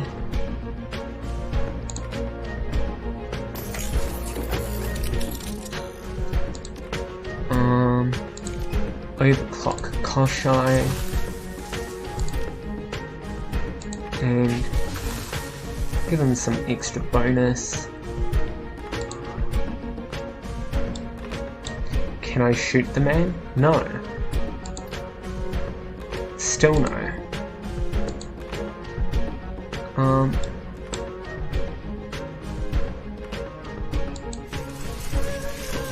Koshai probably can. No? Ugh. Disgusting.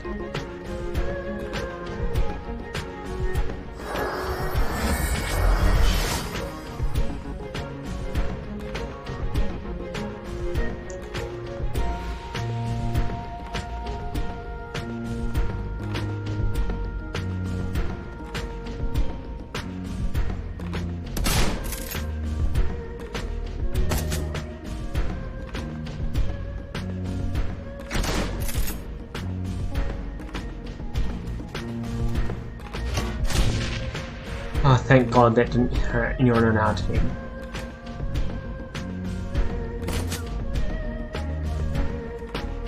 I suppose I'm not useful sitting out here.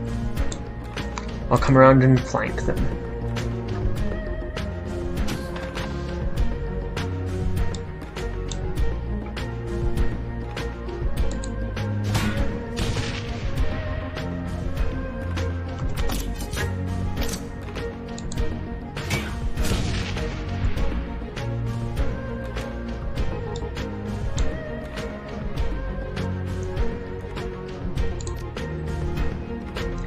Manual focusing, yeah.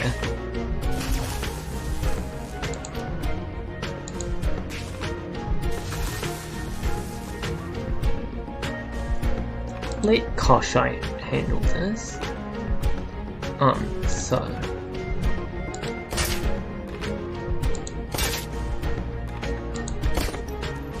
Really?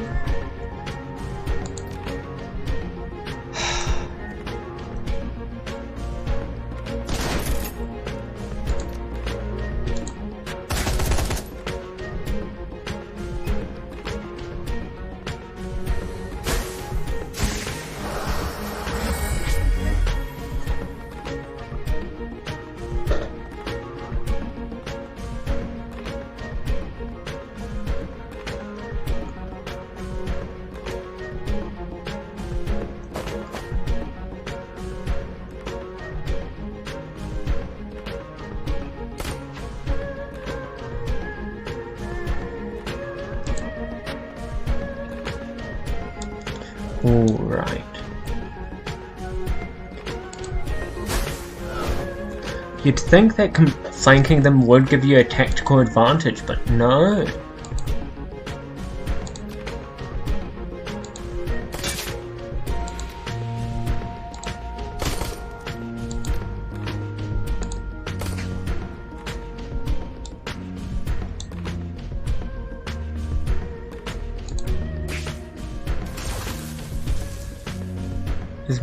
Is my boy injured? No. Then I will just...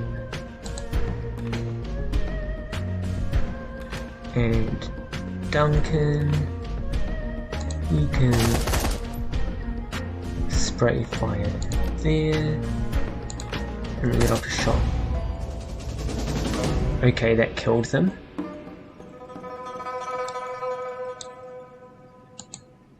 Right, so cable up the stairs, so we're going down the elevator.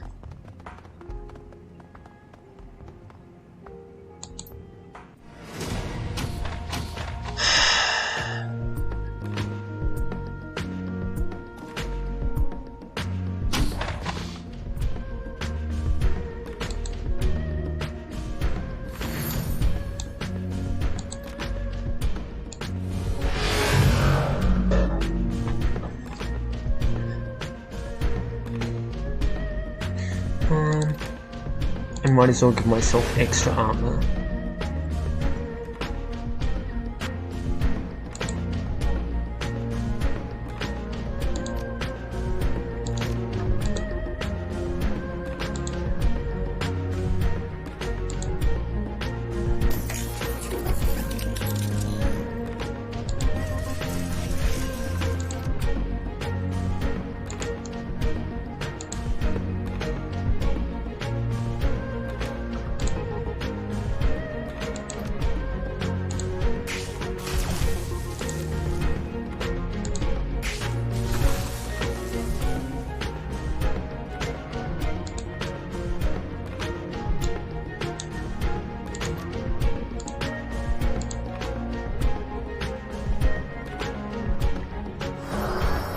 I hope the neutral party doesn't trigger Overwatch, because that would be a little embarrassing.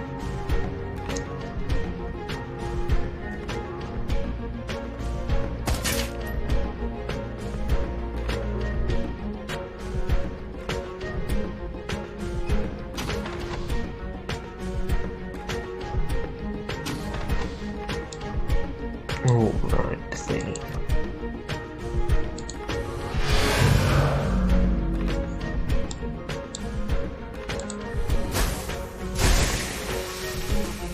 Yo!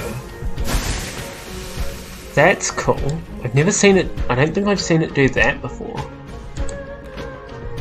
36, 2.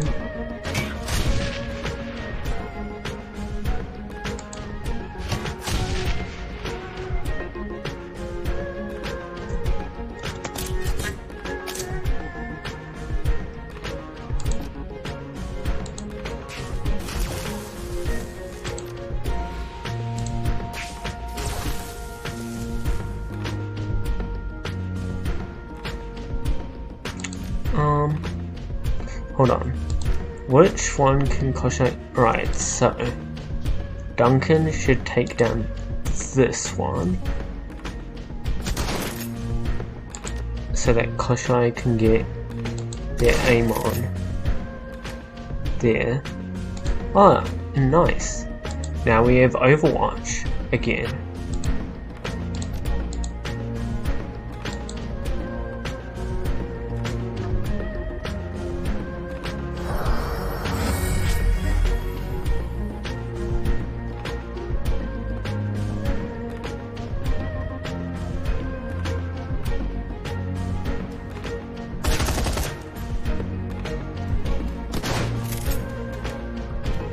$30 damage right off the bat is not bad.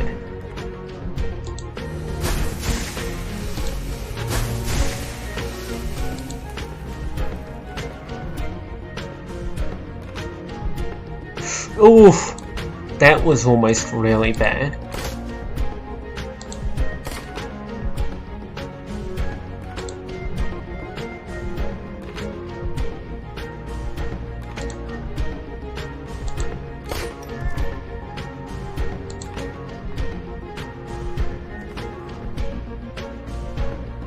Oh, right, that includes Koshai.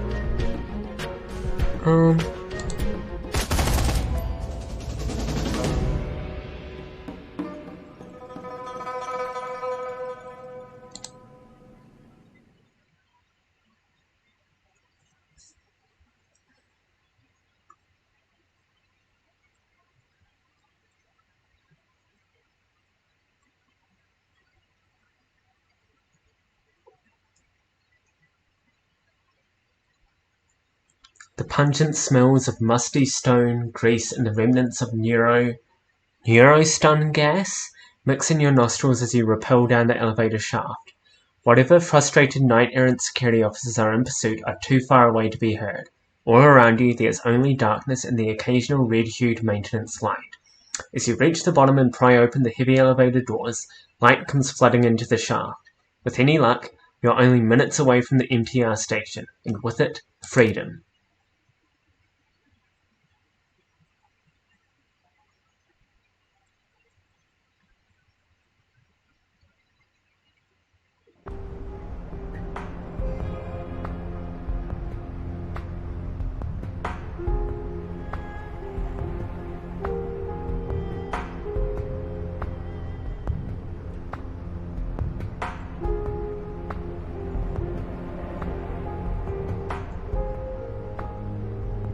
You exit the service elevator and step out into the dimly lit basement.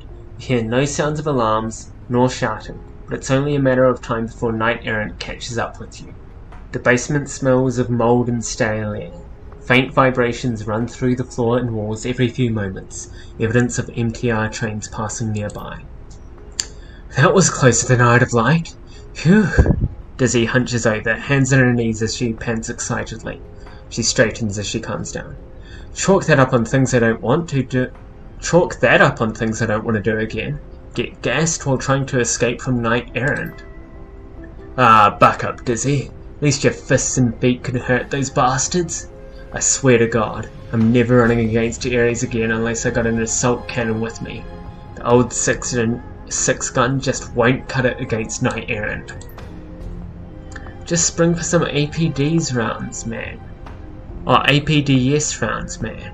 You don't need to overcompensate that much. So what now? You just march through the basement to the central MTR station? Let's take it slow. We don't know what's lurking down here. Before we head off into the unknown, what are we going to do about the prototype? If you need it for your job, I need it for mine. You aren't the only one who needs it. We have a job to finish just like you do. It's unfortunate that we can't both get what we want, but that's how life is some days. You suck it up and move on. Come on, you're well established. You've got a network of contacts, the runner community knows how reliable you are. I'm a little fish in a big pond here. I blow this job, I may not be able to work in Hong Kong again. Hell, you don't even need the prototype. Just a damn GPS unit on it.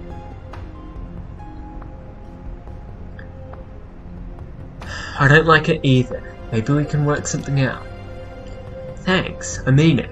Don't like the idea of cheating on a job, but we're on the same team here. We both have to live and work in the same environment. How about this? We take the laser, you keep the GPS and nobody's the wiser. And I'll owe you one. You call it in, I'll help you out. Or get friends who can if I'm tied up. Okay, we got a deal. Take it. The Yowl takes the prototype from you, detaching the GPS tracker and handing it back to you. Excellent. We'll make sure nobody hears about this deal, at least not on my end. So what now? Do you want us to leave, or can we stick with you until we get to the MTR station? I mean, there's no sense in dividing our forces. Come with us. Sounds good to me. Lead the way.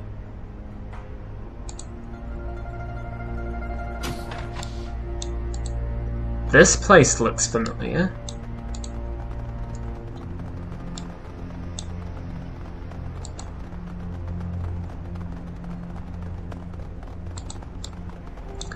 I think the last time I played this, my first playthrough, I was doing a sniper build, and the laser is a really good sniper rifle. A piercing howl cuts through the silence of the empty station. It's distant, but probably won't be for long. Better move, and move quickly. Shit, I hate dealing with guard dogs. We need to pick up the pace or we'll be up to our ears in angry mutts. Does the sign say? Warning, condemned area, no entry. So there's a door there. What about over here? What do you think was going on upstairs anyway? All I heard was that there was intruders and we're supposed to stop them from leaving. Some kind of Shadowrunner team got into the building, I guess. Killed a bunch of the guards upstairs. Central doesn't know where they are now, so we're just supposed to keep our eyes open. What a bunch of scum. I hope they show up down here. I'd love to show them why nobody messes with night air. We can just walk back here. Anyway, I was doing a sniper build last time I played this game, and the laser's a really good 3-shot sniper, but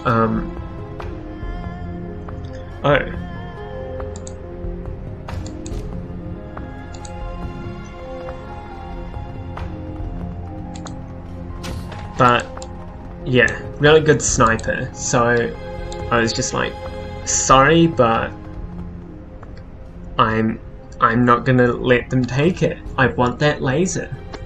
So yeah.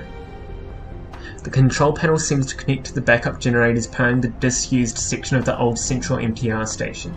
Readouts indicate that backup batteries have sufficient power to keep the lights on, but the remainder of the power is devoted to operating secondary doors. If you could turn this off, you could prevent knight-errant forces from getting in except from the way you came.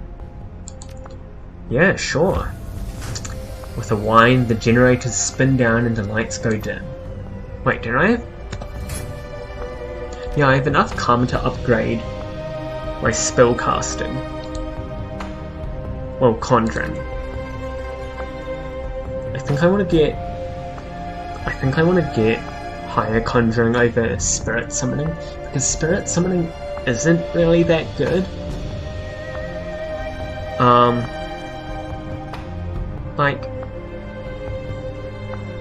Whereas conjuring, I can equip Hellstorm Barrier, which sounds awesome.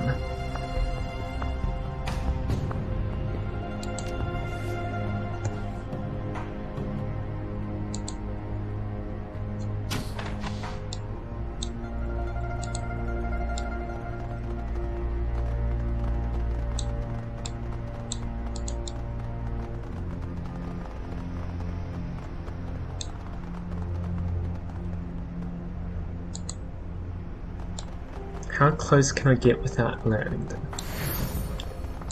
Okay. So, armor myself. Give myself better aim.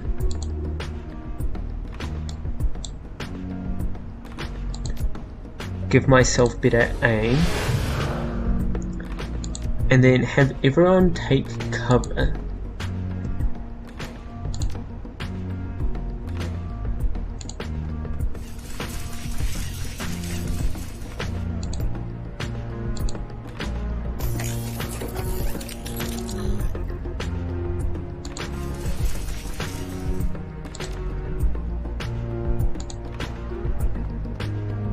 And then I can start firing away.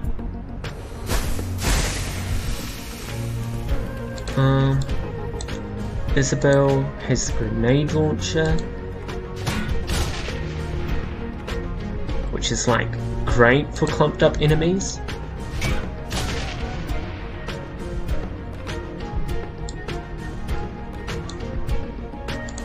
It'll probably be better if I overclock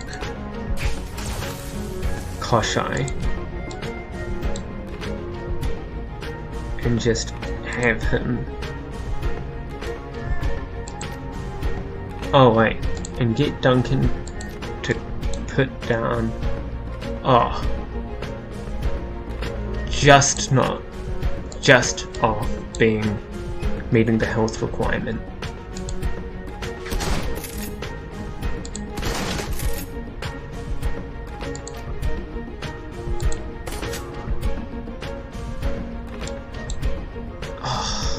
This is homophobic.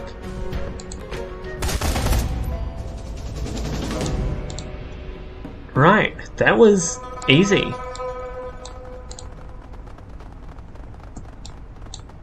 I'm assuming that if they had gotten a turn, they would have been able to control that awesome looking turret. Oh, there's two of them. But, no. I am just too much of an epic gamer.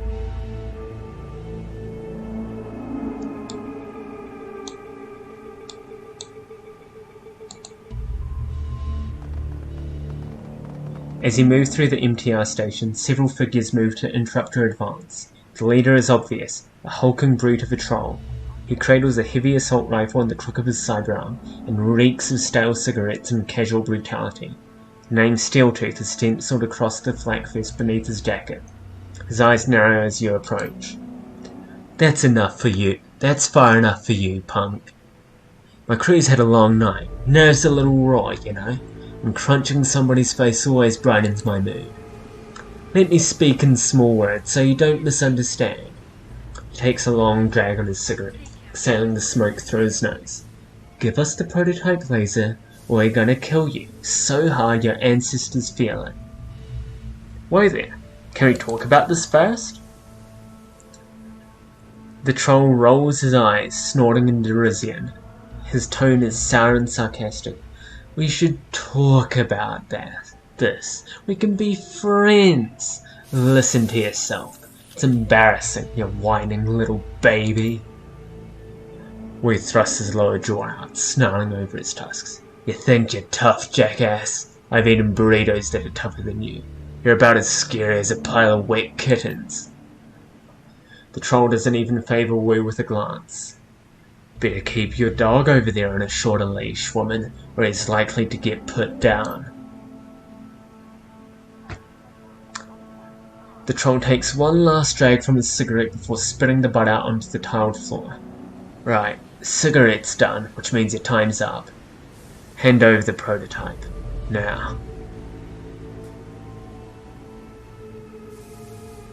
I mean, we might as well try it. We've got a high charisma.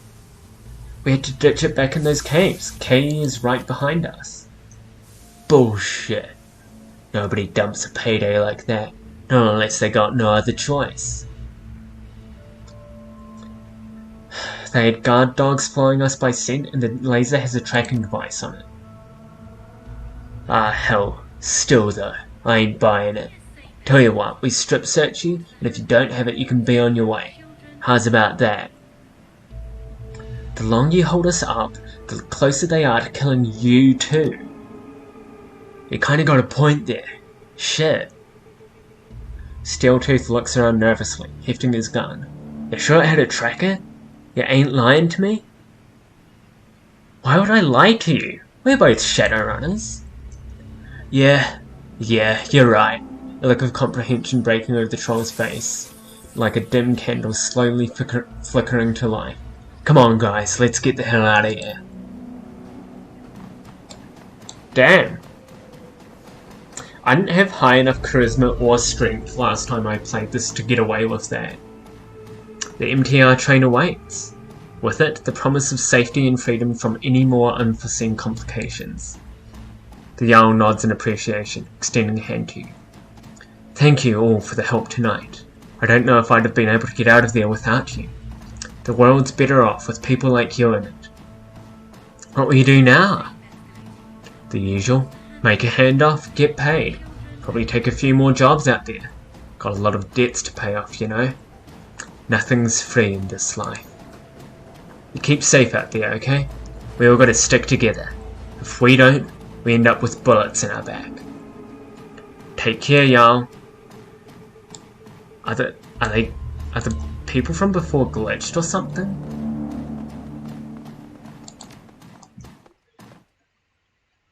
The footsteps stop. Cool.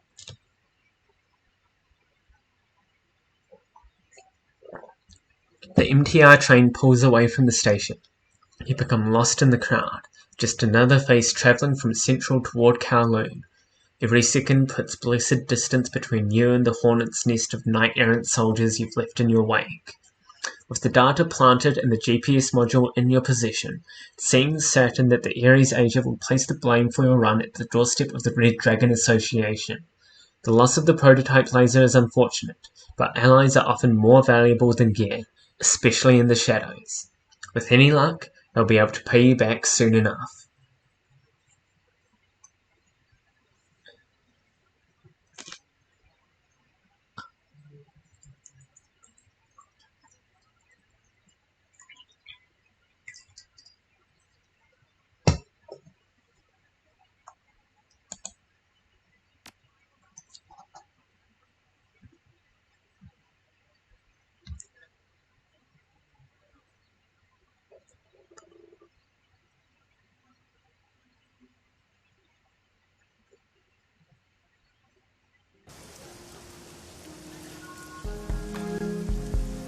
Eight karma, so we can upgrade my charisma.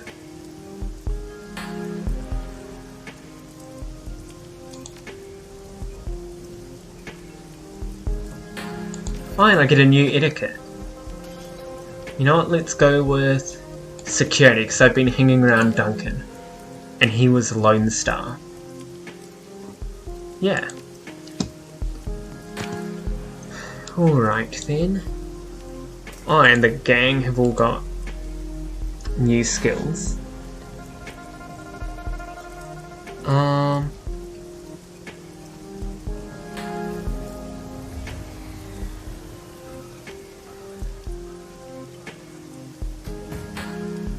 Huh.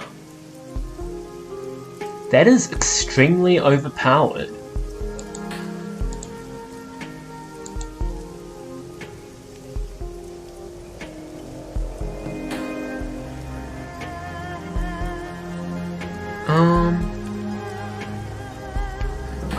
I think I want to go with pain suppression, just because not only is it good, but there's no risk of friendly fire.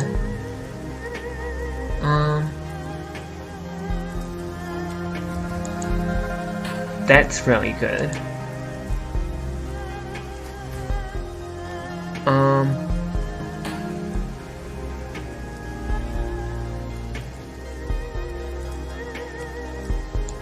That's better passive.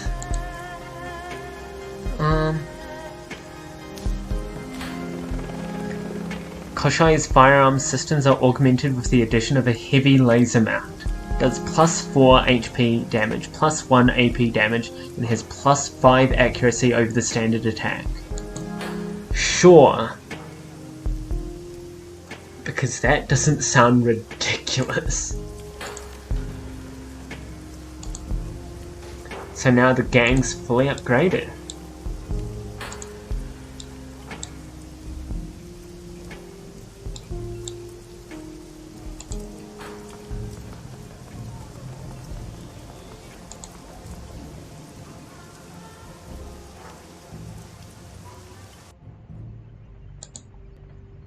And also I should definitely talk to at least Ractor.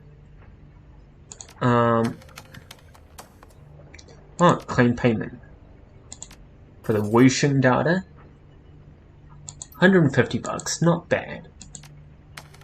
Also, I probably should have read the message from Isabel.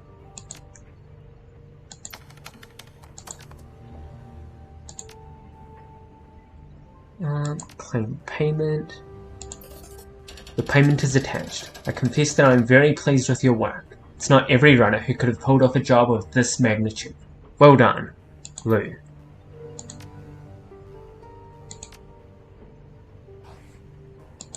You should definitely at least talk to Ractor, because he's got the new prototype. Ah, my friend, you have done an admirable job. An admirable job indeed.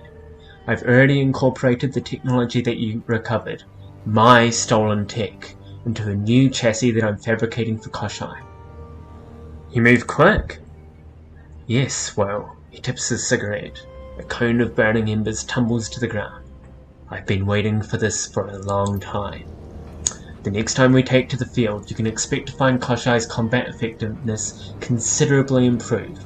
He has become truly deathless, just as his namesake was in the legends. When he takes damage, he'll mend himself before your eyes. It sounds incredible. Can't wait to see it in action. Nor can I, my friend. Turns back to the whirring machines that fill his shop, watching their progress with hunger in his eyes. Nor can I.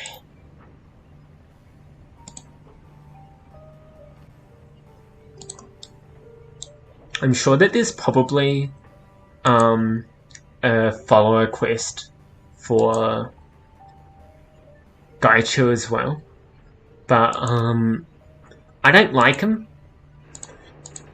Like, I didn't find out about this because I barely talked to any of the other runners on my last playthrough, which is why I didn't unlock a bunch of extra shit.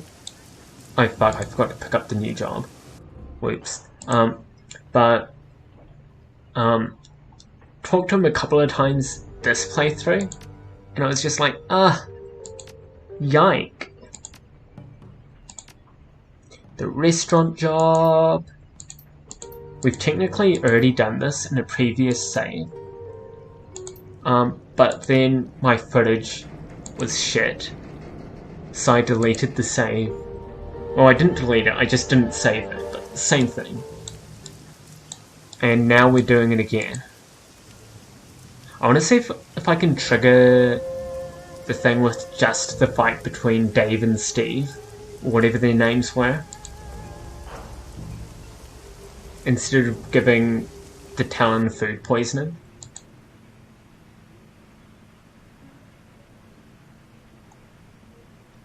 Travel to Shangri-La to kidnap Rooster Lowe. So I want a Decker. I want Ractor to see his new prototype, and I want Duncan, because he's got grenade arm now.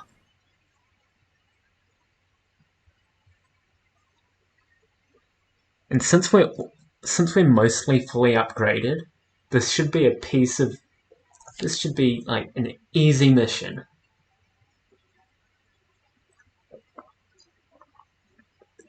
A tangle of marine decorum, restless lights, and ambrosial scents mingle atop a floating quay to accent the Shangri-La, Aberdeen Harbour's premier dining location. With competitive views of its surrounding bays, the restaurant attracts a steady crowd of tourists and whooshing personnel. The primary moneyman for the 289s, Chong Sing Rooster Lowe, is enjoying a rare meal outside of Triad-held territory. Intel says he's set up in one of the restaurant's private dining rooms, but he's not alone. Rooster keeps a personal bodyguard, a notorious orc called the Talon, in addition to his regular security detail. You've seen photos of the town's handiwork. Bodies so battered it's hard to tell where one bruise ends and the next begins. Your mission: locate Rooster, extract him from the Shangri-La, and deliver him to your client alive. Simple, fast, low profile. Of course, even the simplest of runs can go sideways.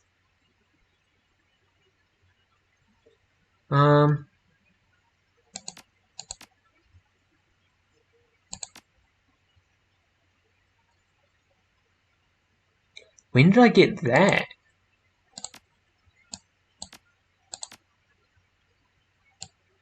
Holy shit. Was that just as a thing for fucking tier 8, tier 7, tier 8, whatever tier I got Conjuring? Because damn.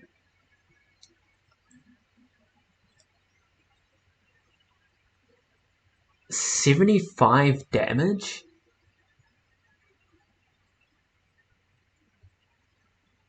I feel like that's a ridiculous amount.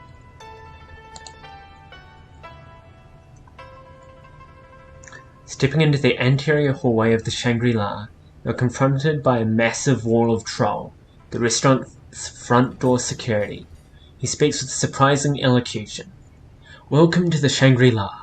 We strive to provide our patrons with an exquisite dining experience. If you have any questions or require special accommodations, don't hesitate to speak with our staff. Small crowd. Where are all your diners? Most of our weekday business is confined to the private rooms upstairs, corporate affairs and such. Please keep in mind that any disturbances will be promptly de-escalated by our security. We reserve the right to bar service to unruly patrons. Thank you and enjoy your meal.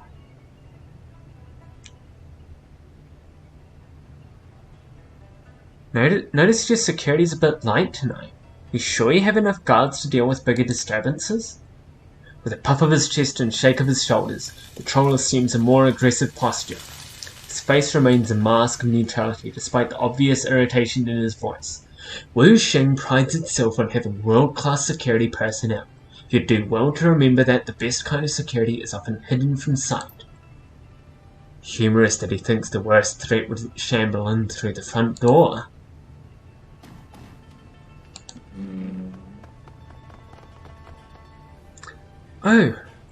Sorry. A waitress swamped with orders is caught unaware by your approach. Oh, welcome to the Shangri-La, ma'am. Our hostess will set you as soon as she gets back. You're welcome to wait in the lounge. Alright, thanks. We don't want to bother someone who's probably on minimum wage. Especially if it's minimum wage in fucking 6th world.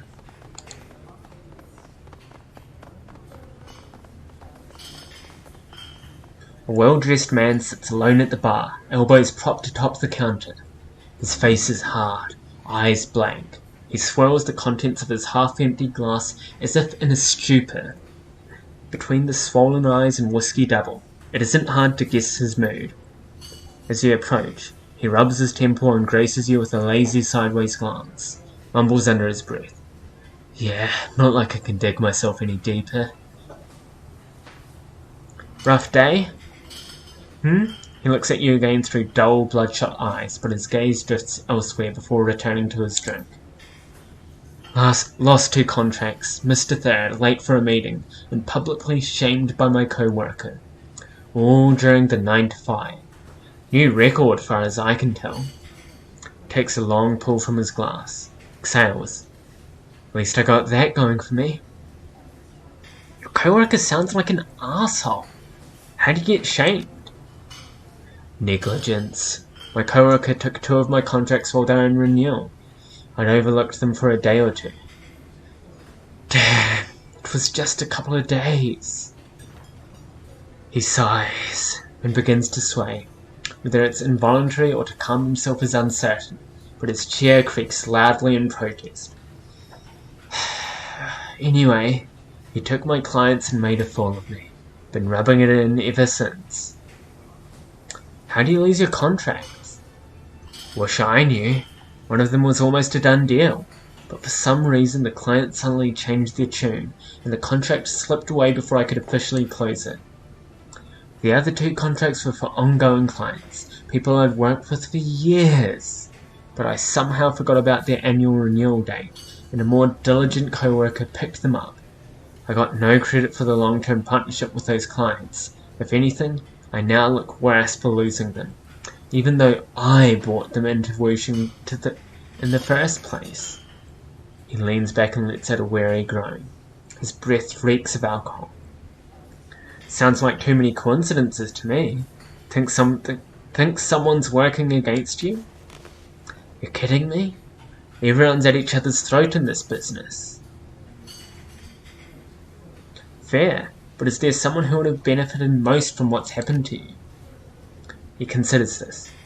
The newcomer, David. Henry nods his head towards the group at the end of the bar, and Elf at its centre. Him.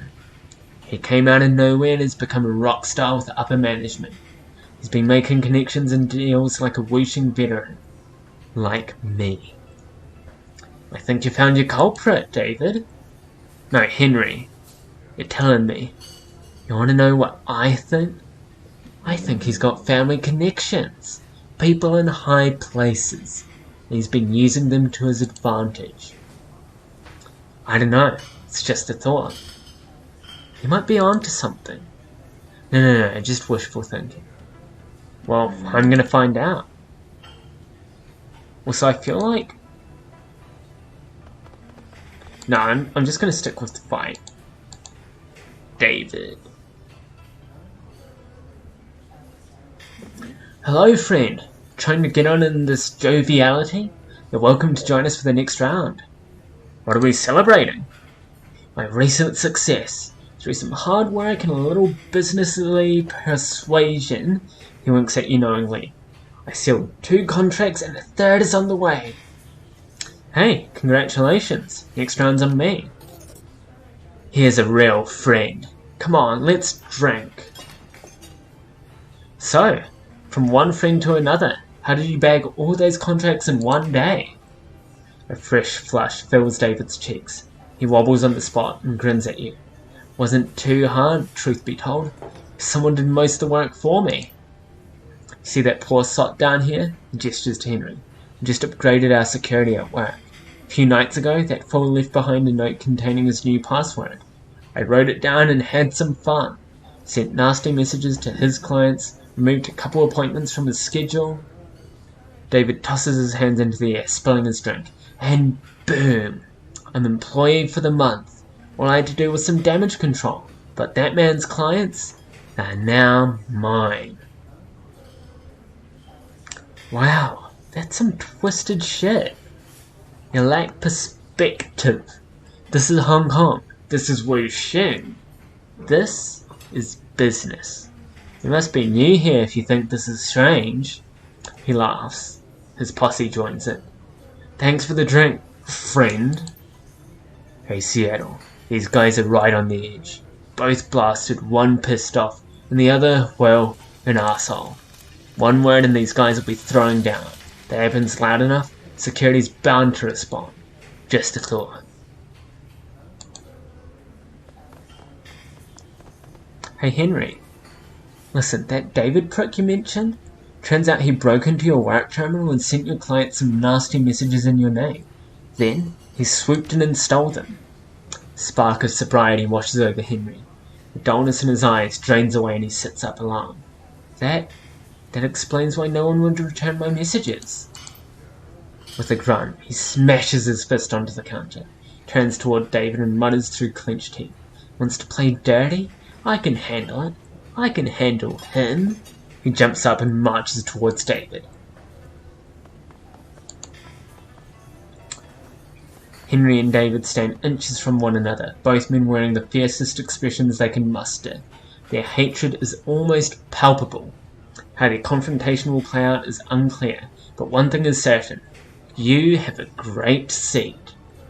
Henry stabs a finger into David's chest and speaks in a low hiss. You stole my business, and I know it. You might have picked this fight, but I'm gonna win it. Fair and fucking square. Show you how those with integrity operate, you cheat. David's mouth eases into a contented smirk. You want to lose face twice in one day? I'm happy to oblige, but not in here. I'll be damned if the Shangri-La bans me for thrashing a worthless crapstain like you on their property. Let's finish this outside. Now. Fine, but don't think that this will give you any sort of advantage. It only means I won't have to hold back. Let's go. Let's grab a drink and wait.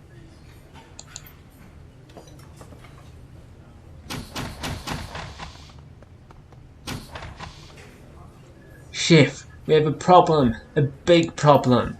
Cut the drama, Cork Mage. We're working here. There's a fight on the outer deck. It's so loud even the VIP diner heard it. From up on floor 2? You're shitting me. Who put you up to this? He furiously slams a wad of dough onto the table. You know I hate jokes. No, Chef, I'm serious. The fight's gotten so out of hand that our VIP sent his own people to deal with it. Something about assessing the risk to himself. I don't know, he was so pissed that he threw me out of the room. Either way, it doesn't look good for us. This could damage the Shangri-La's reputation. The chef presses flour-covered fingers into his temples.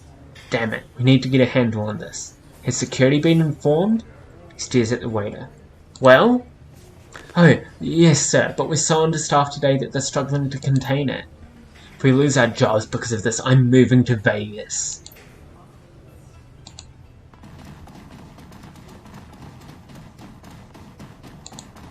Damn.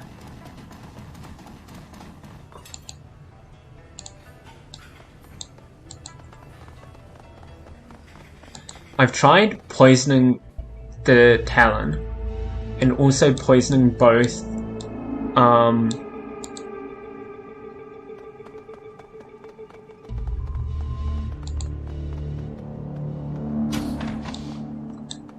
and also poisoning him and triggering the fight, but I've never just triggered the fight.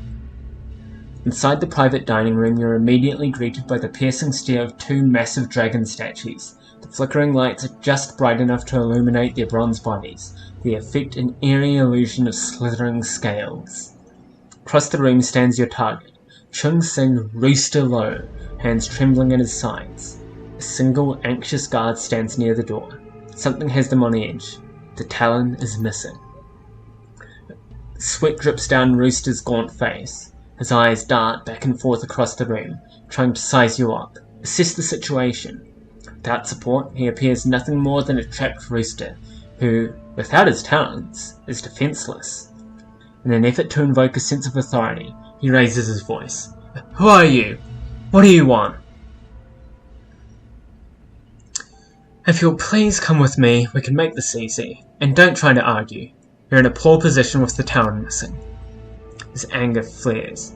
How dare you speak to me as if I were a child? Zhao, where is the Talon? Where is the rest of my security? Second passes while his eyes scour the room, looking for someone, anyone, to come to his aid. Never you mind, just get this street train out of here. Yes, sir. You don't want to do that. It's my job to scrag thugs like you. You really want to fight me? No, not exactly, no.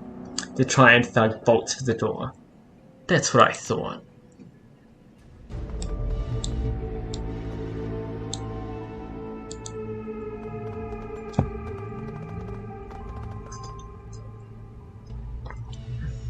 No, wait, spare my life, I beg you, please.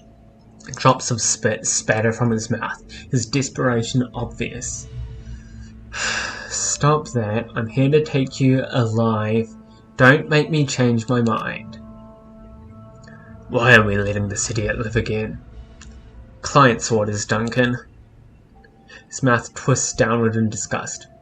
What a waste of our... Oh, that should be Duncan's line. That is a miscoding or something then. What a waste of our time. A bullet in his head and we can march out of here easy. Unless this guy knows another way out, we're not getting anywhere with him raving at our side. So how about it? Where's this door you used to discreetly make your way in here? Rooster's teeth are clattering inside his head. His frame shakes uncontrollably. The realization that he's at your mercy, with no one left to defend him, is setting in. Tell me where the back door is and I'll let you keep your teeth. It's just outside this room, to the right, but it's locked. Doesn't matter, I'm guessing you know a way to open it. He blinks, confused, his shocked mind slowly processing your implication. Yes! Yes, I do. He reaches into his coat pocket and withdraws a small key. I'll take that.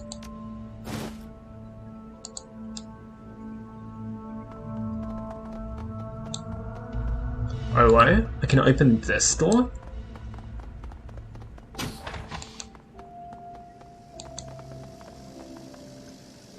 A monolithic, extravagant aquarium dominates the restaurant's lounge.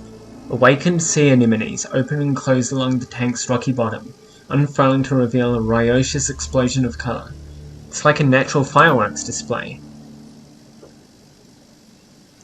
In the upper reaches of the tank, multicoloured fish of all shapes and descriptions circle and swarm. Schools of tiny prawns dart in and out of the rocks as skate-like things the size of koi glide through the water above them. Something like a lionfish made of bronze beats its frilly tail, causing shafts of light to reflect and refract through the water. Some of the animals in this tank must be exceedingly rare and expensive. Alright, fishy, you're coming with me. This isn't what we're here for, but I know better by now than to try to talk you out of it. Just make it quick, okay? You pop open a feeding port on the side of the tank. With a deft hand you grab a large spotted fish and plop it into a hydration bladder that you find in a dispenser on the side of the tank. The fish stares at you, bumping its head against the shimmering plastic. Secure in its bladder, it should live until you can find a buyer after the run. I've never done that before.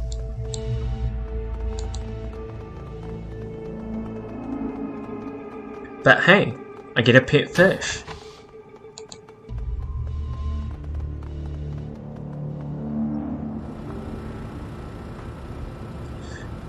Your comlink clicks, a burst of static, then the sound clears to reveal a soft voice. Seattle, is this your channel? Who's asking? Name's Paylon, I'm your getaway driver. We have details to discuss, but let's keep it brief. Time's ticking.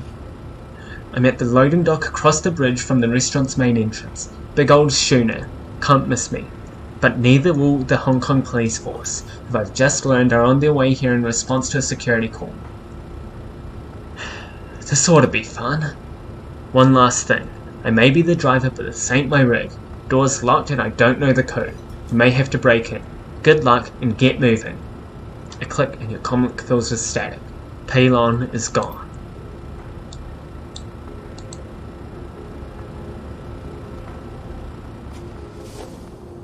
A pair of triad gangsters blocked your path. Men, help me!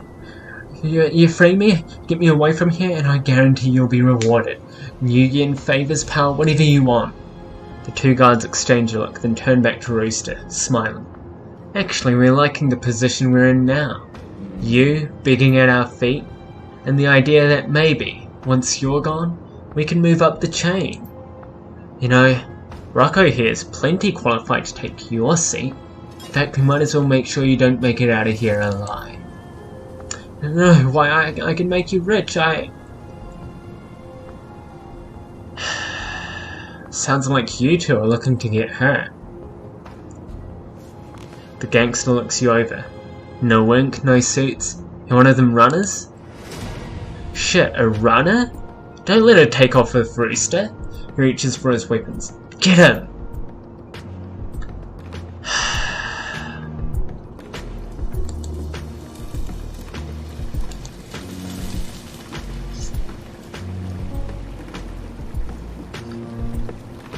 Wait, that's a basic Matrix attack?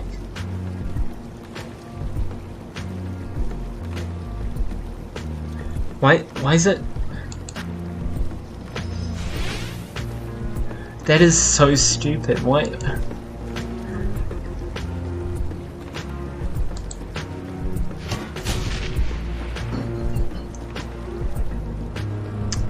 No wonder it does such high damage. It's not meant for the material plane. But I'll see if I can put it on Isabel next time. I go out, since that'll be probably more useful with her.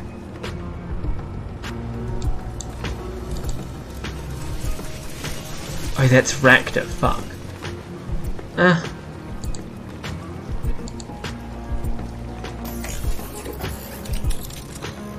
Koshai doesn't really need to be in thing.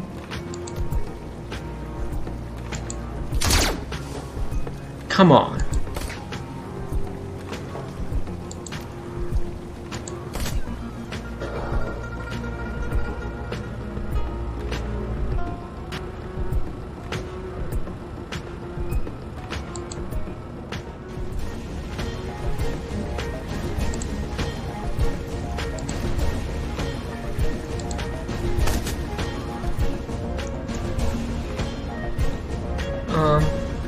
Buddy can wait there.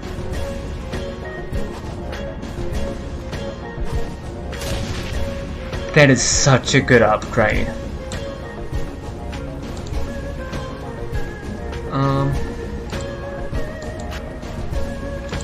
Give myself extra aim and acid bolt.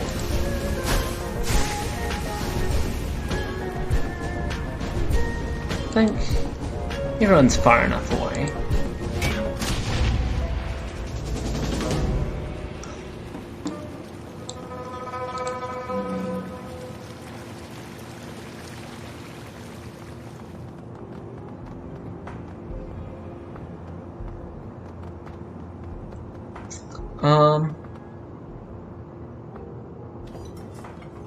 I feel like I'm the least suited for combat out of everyone here, even though I've got a lot of utility spells. So I'm gonna let my character stay there. The Talon bursts out of the Shangri-La, nearly tearing the doors from their hinges. The lines of his face are twisted in intense rage. At the side of the Talon, you see Rooster Bodies relax. His voice cracks. Talon, I'm over here. I've got weapons trained on me, can't move. Save me and we'll get out of here.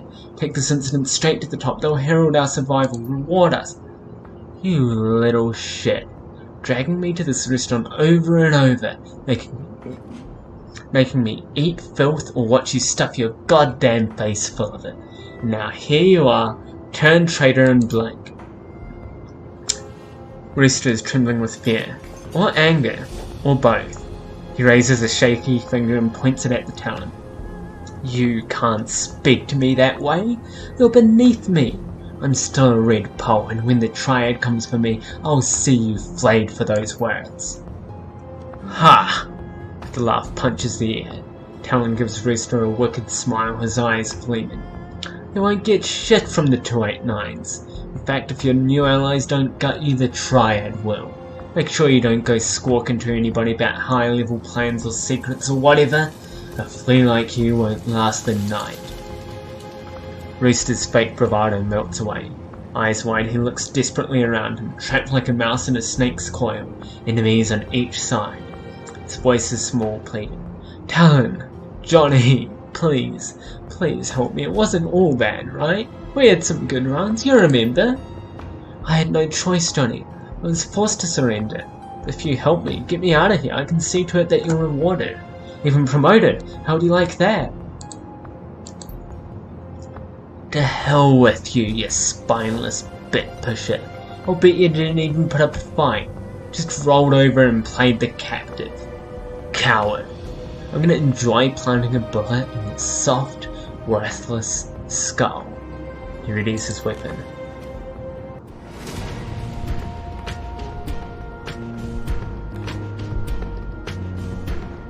Are these enemies scaled? Like, to level? Because I don't remember her grenade launcher looking that good.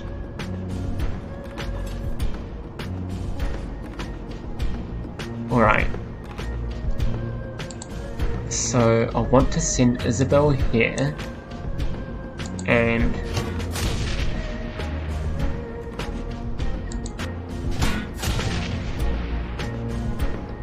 start fucking up the fucking it's Ractor behind the box. I'm gonna move him in one just to make sure. And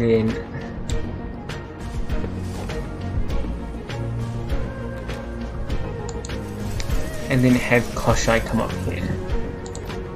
With the laser...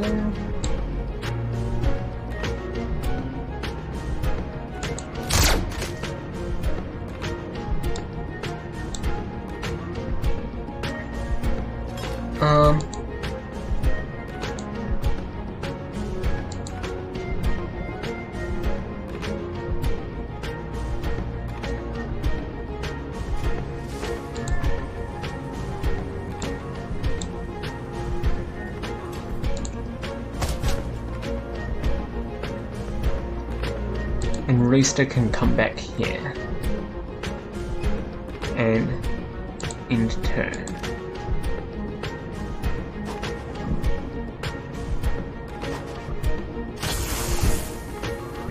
Oh, nice.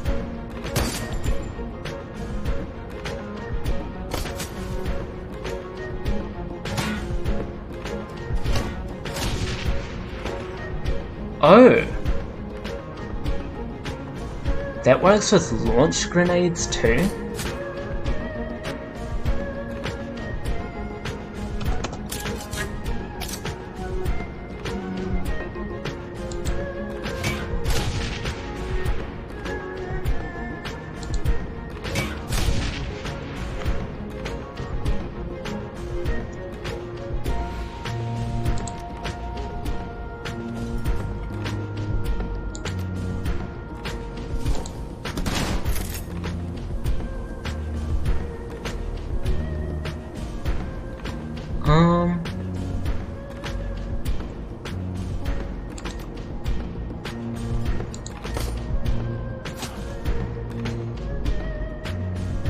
Might as well enter cover.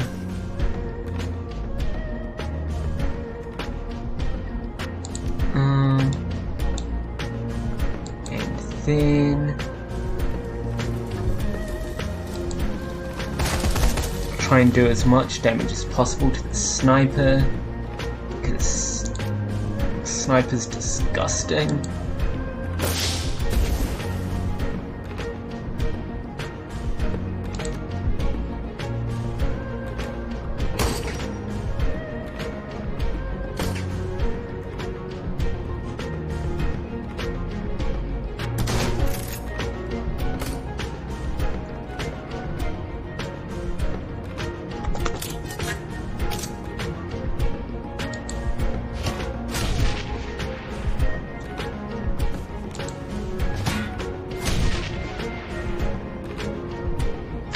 The grenade launcher is so good.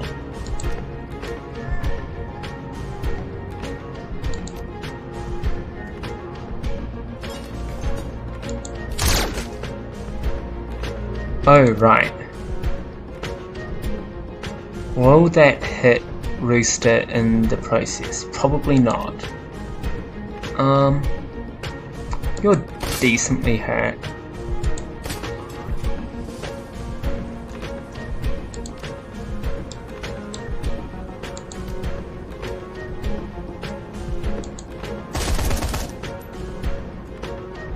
Sweet.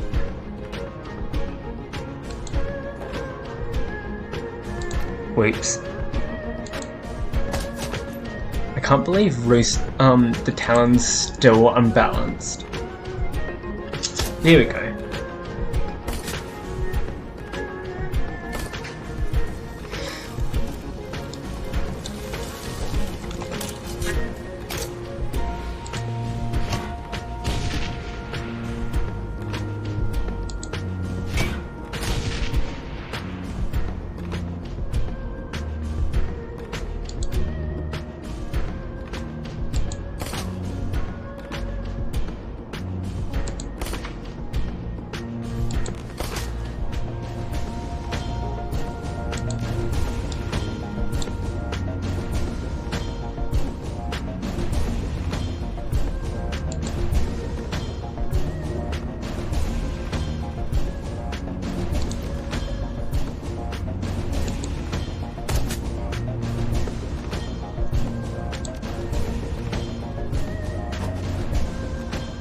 Oh, perfect timing to move Duncan back.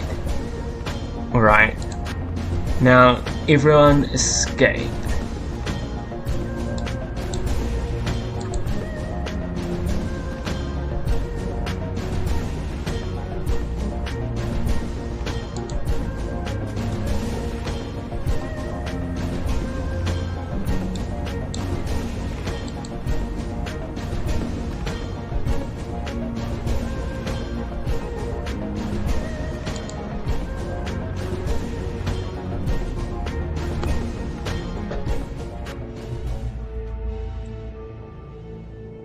The boat sways languidly atop the water. Insulated walls stifle outside noises, as if the chaos just beyond the door belonged to another world. Its interior is cramped, made smaller by maritime equipment protruding from the walls. The scent of sea and mouldering wood dominate your senses, ripened from years of perfunctory cleaning. Finally, a safe place to rest. The 289s are gonna jam you up for this. No one's gonna cry over you. Worst you'll get is dead. Worst we'll get is a finger waggle. But so long as that hand is also holding our new yen, we're in a good position. Can you say the same? Things aren't looking good for you, Mr. Lowe. Best just stop running that mouth of yours.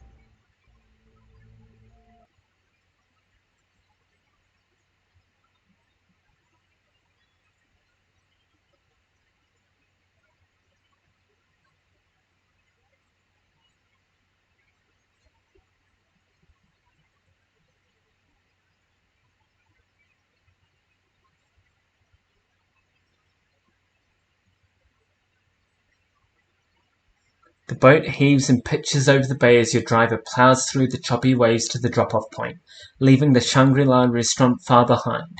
Inside, restlessness fills the cabin. You finish the job. The extraction was a success. And now your client awaits his prize, the Triad Red Pole Rooster. It wasn't easy. It should have been. It would have been, if that damned Talon hadn't mangled your plans with his visceral determination. But even as street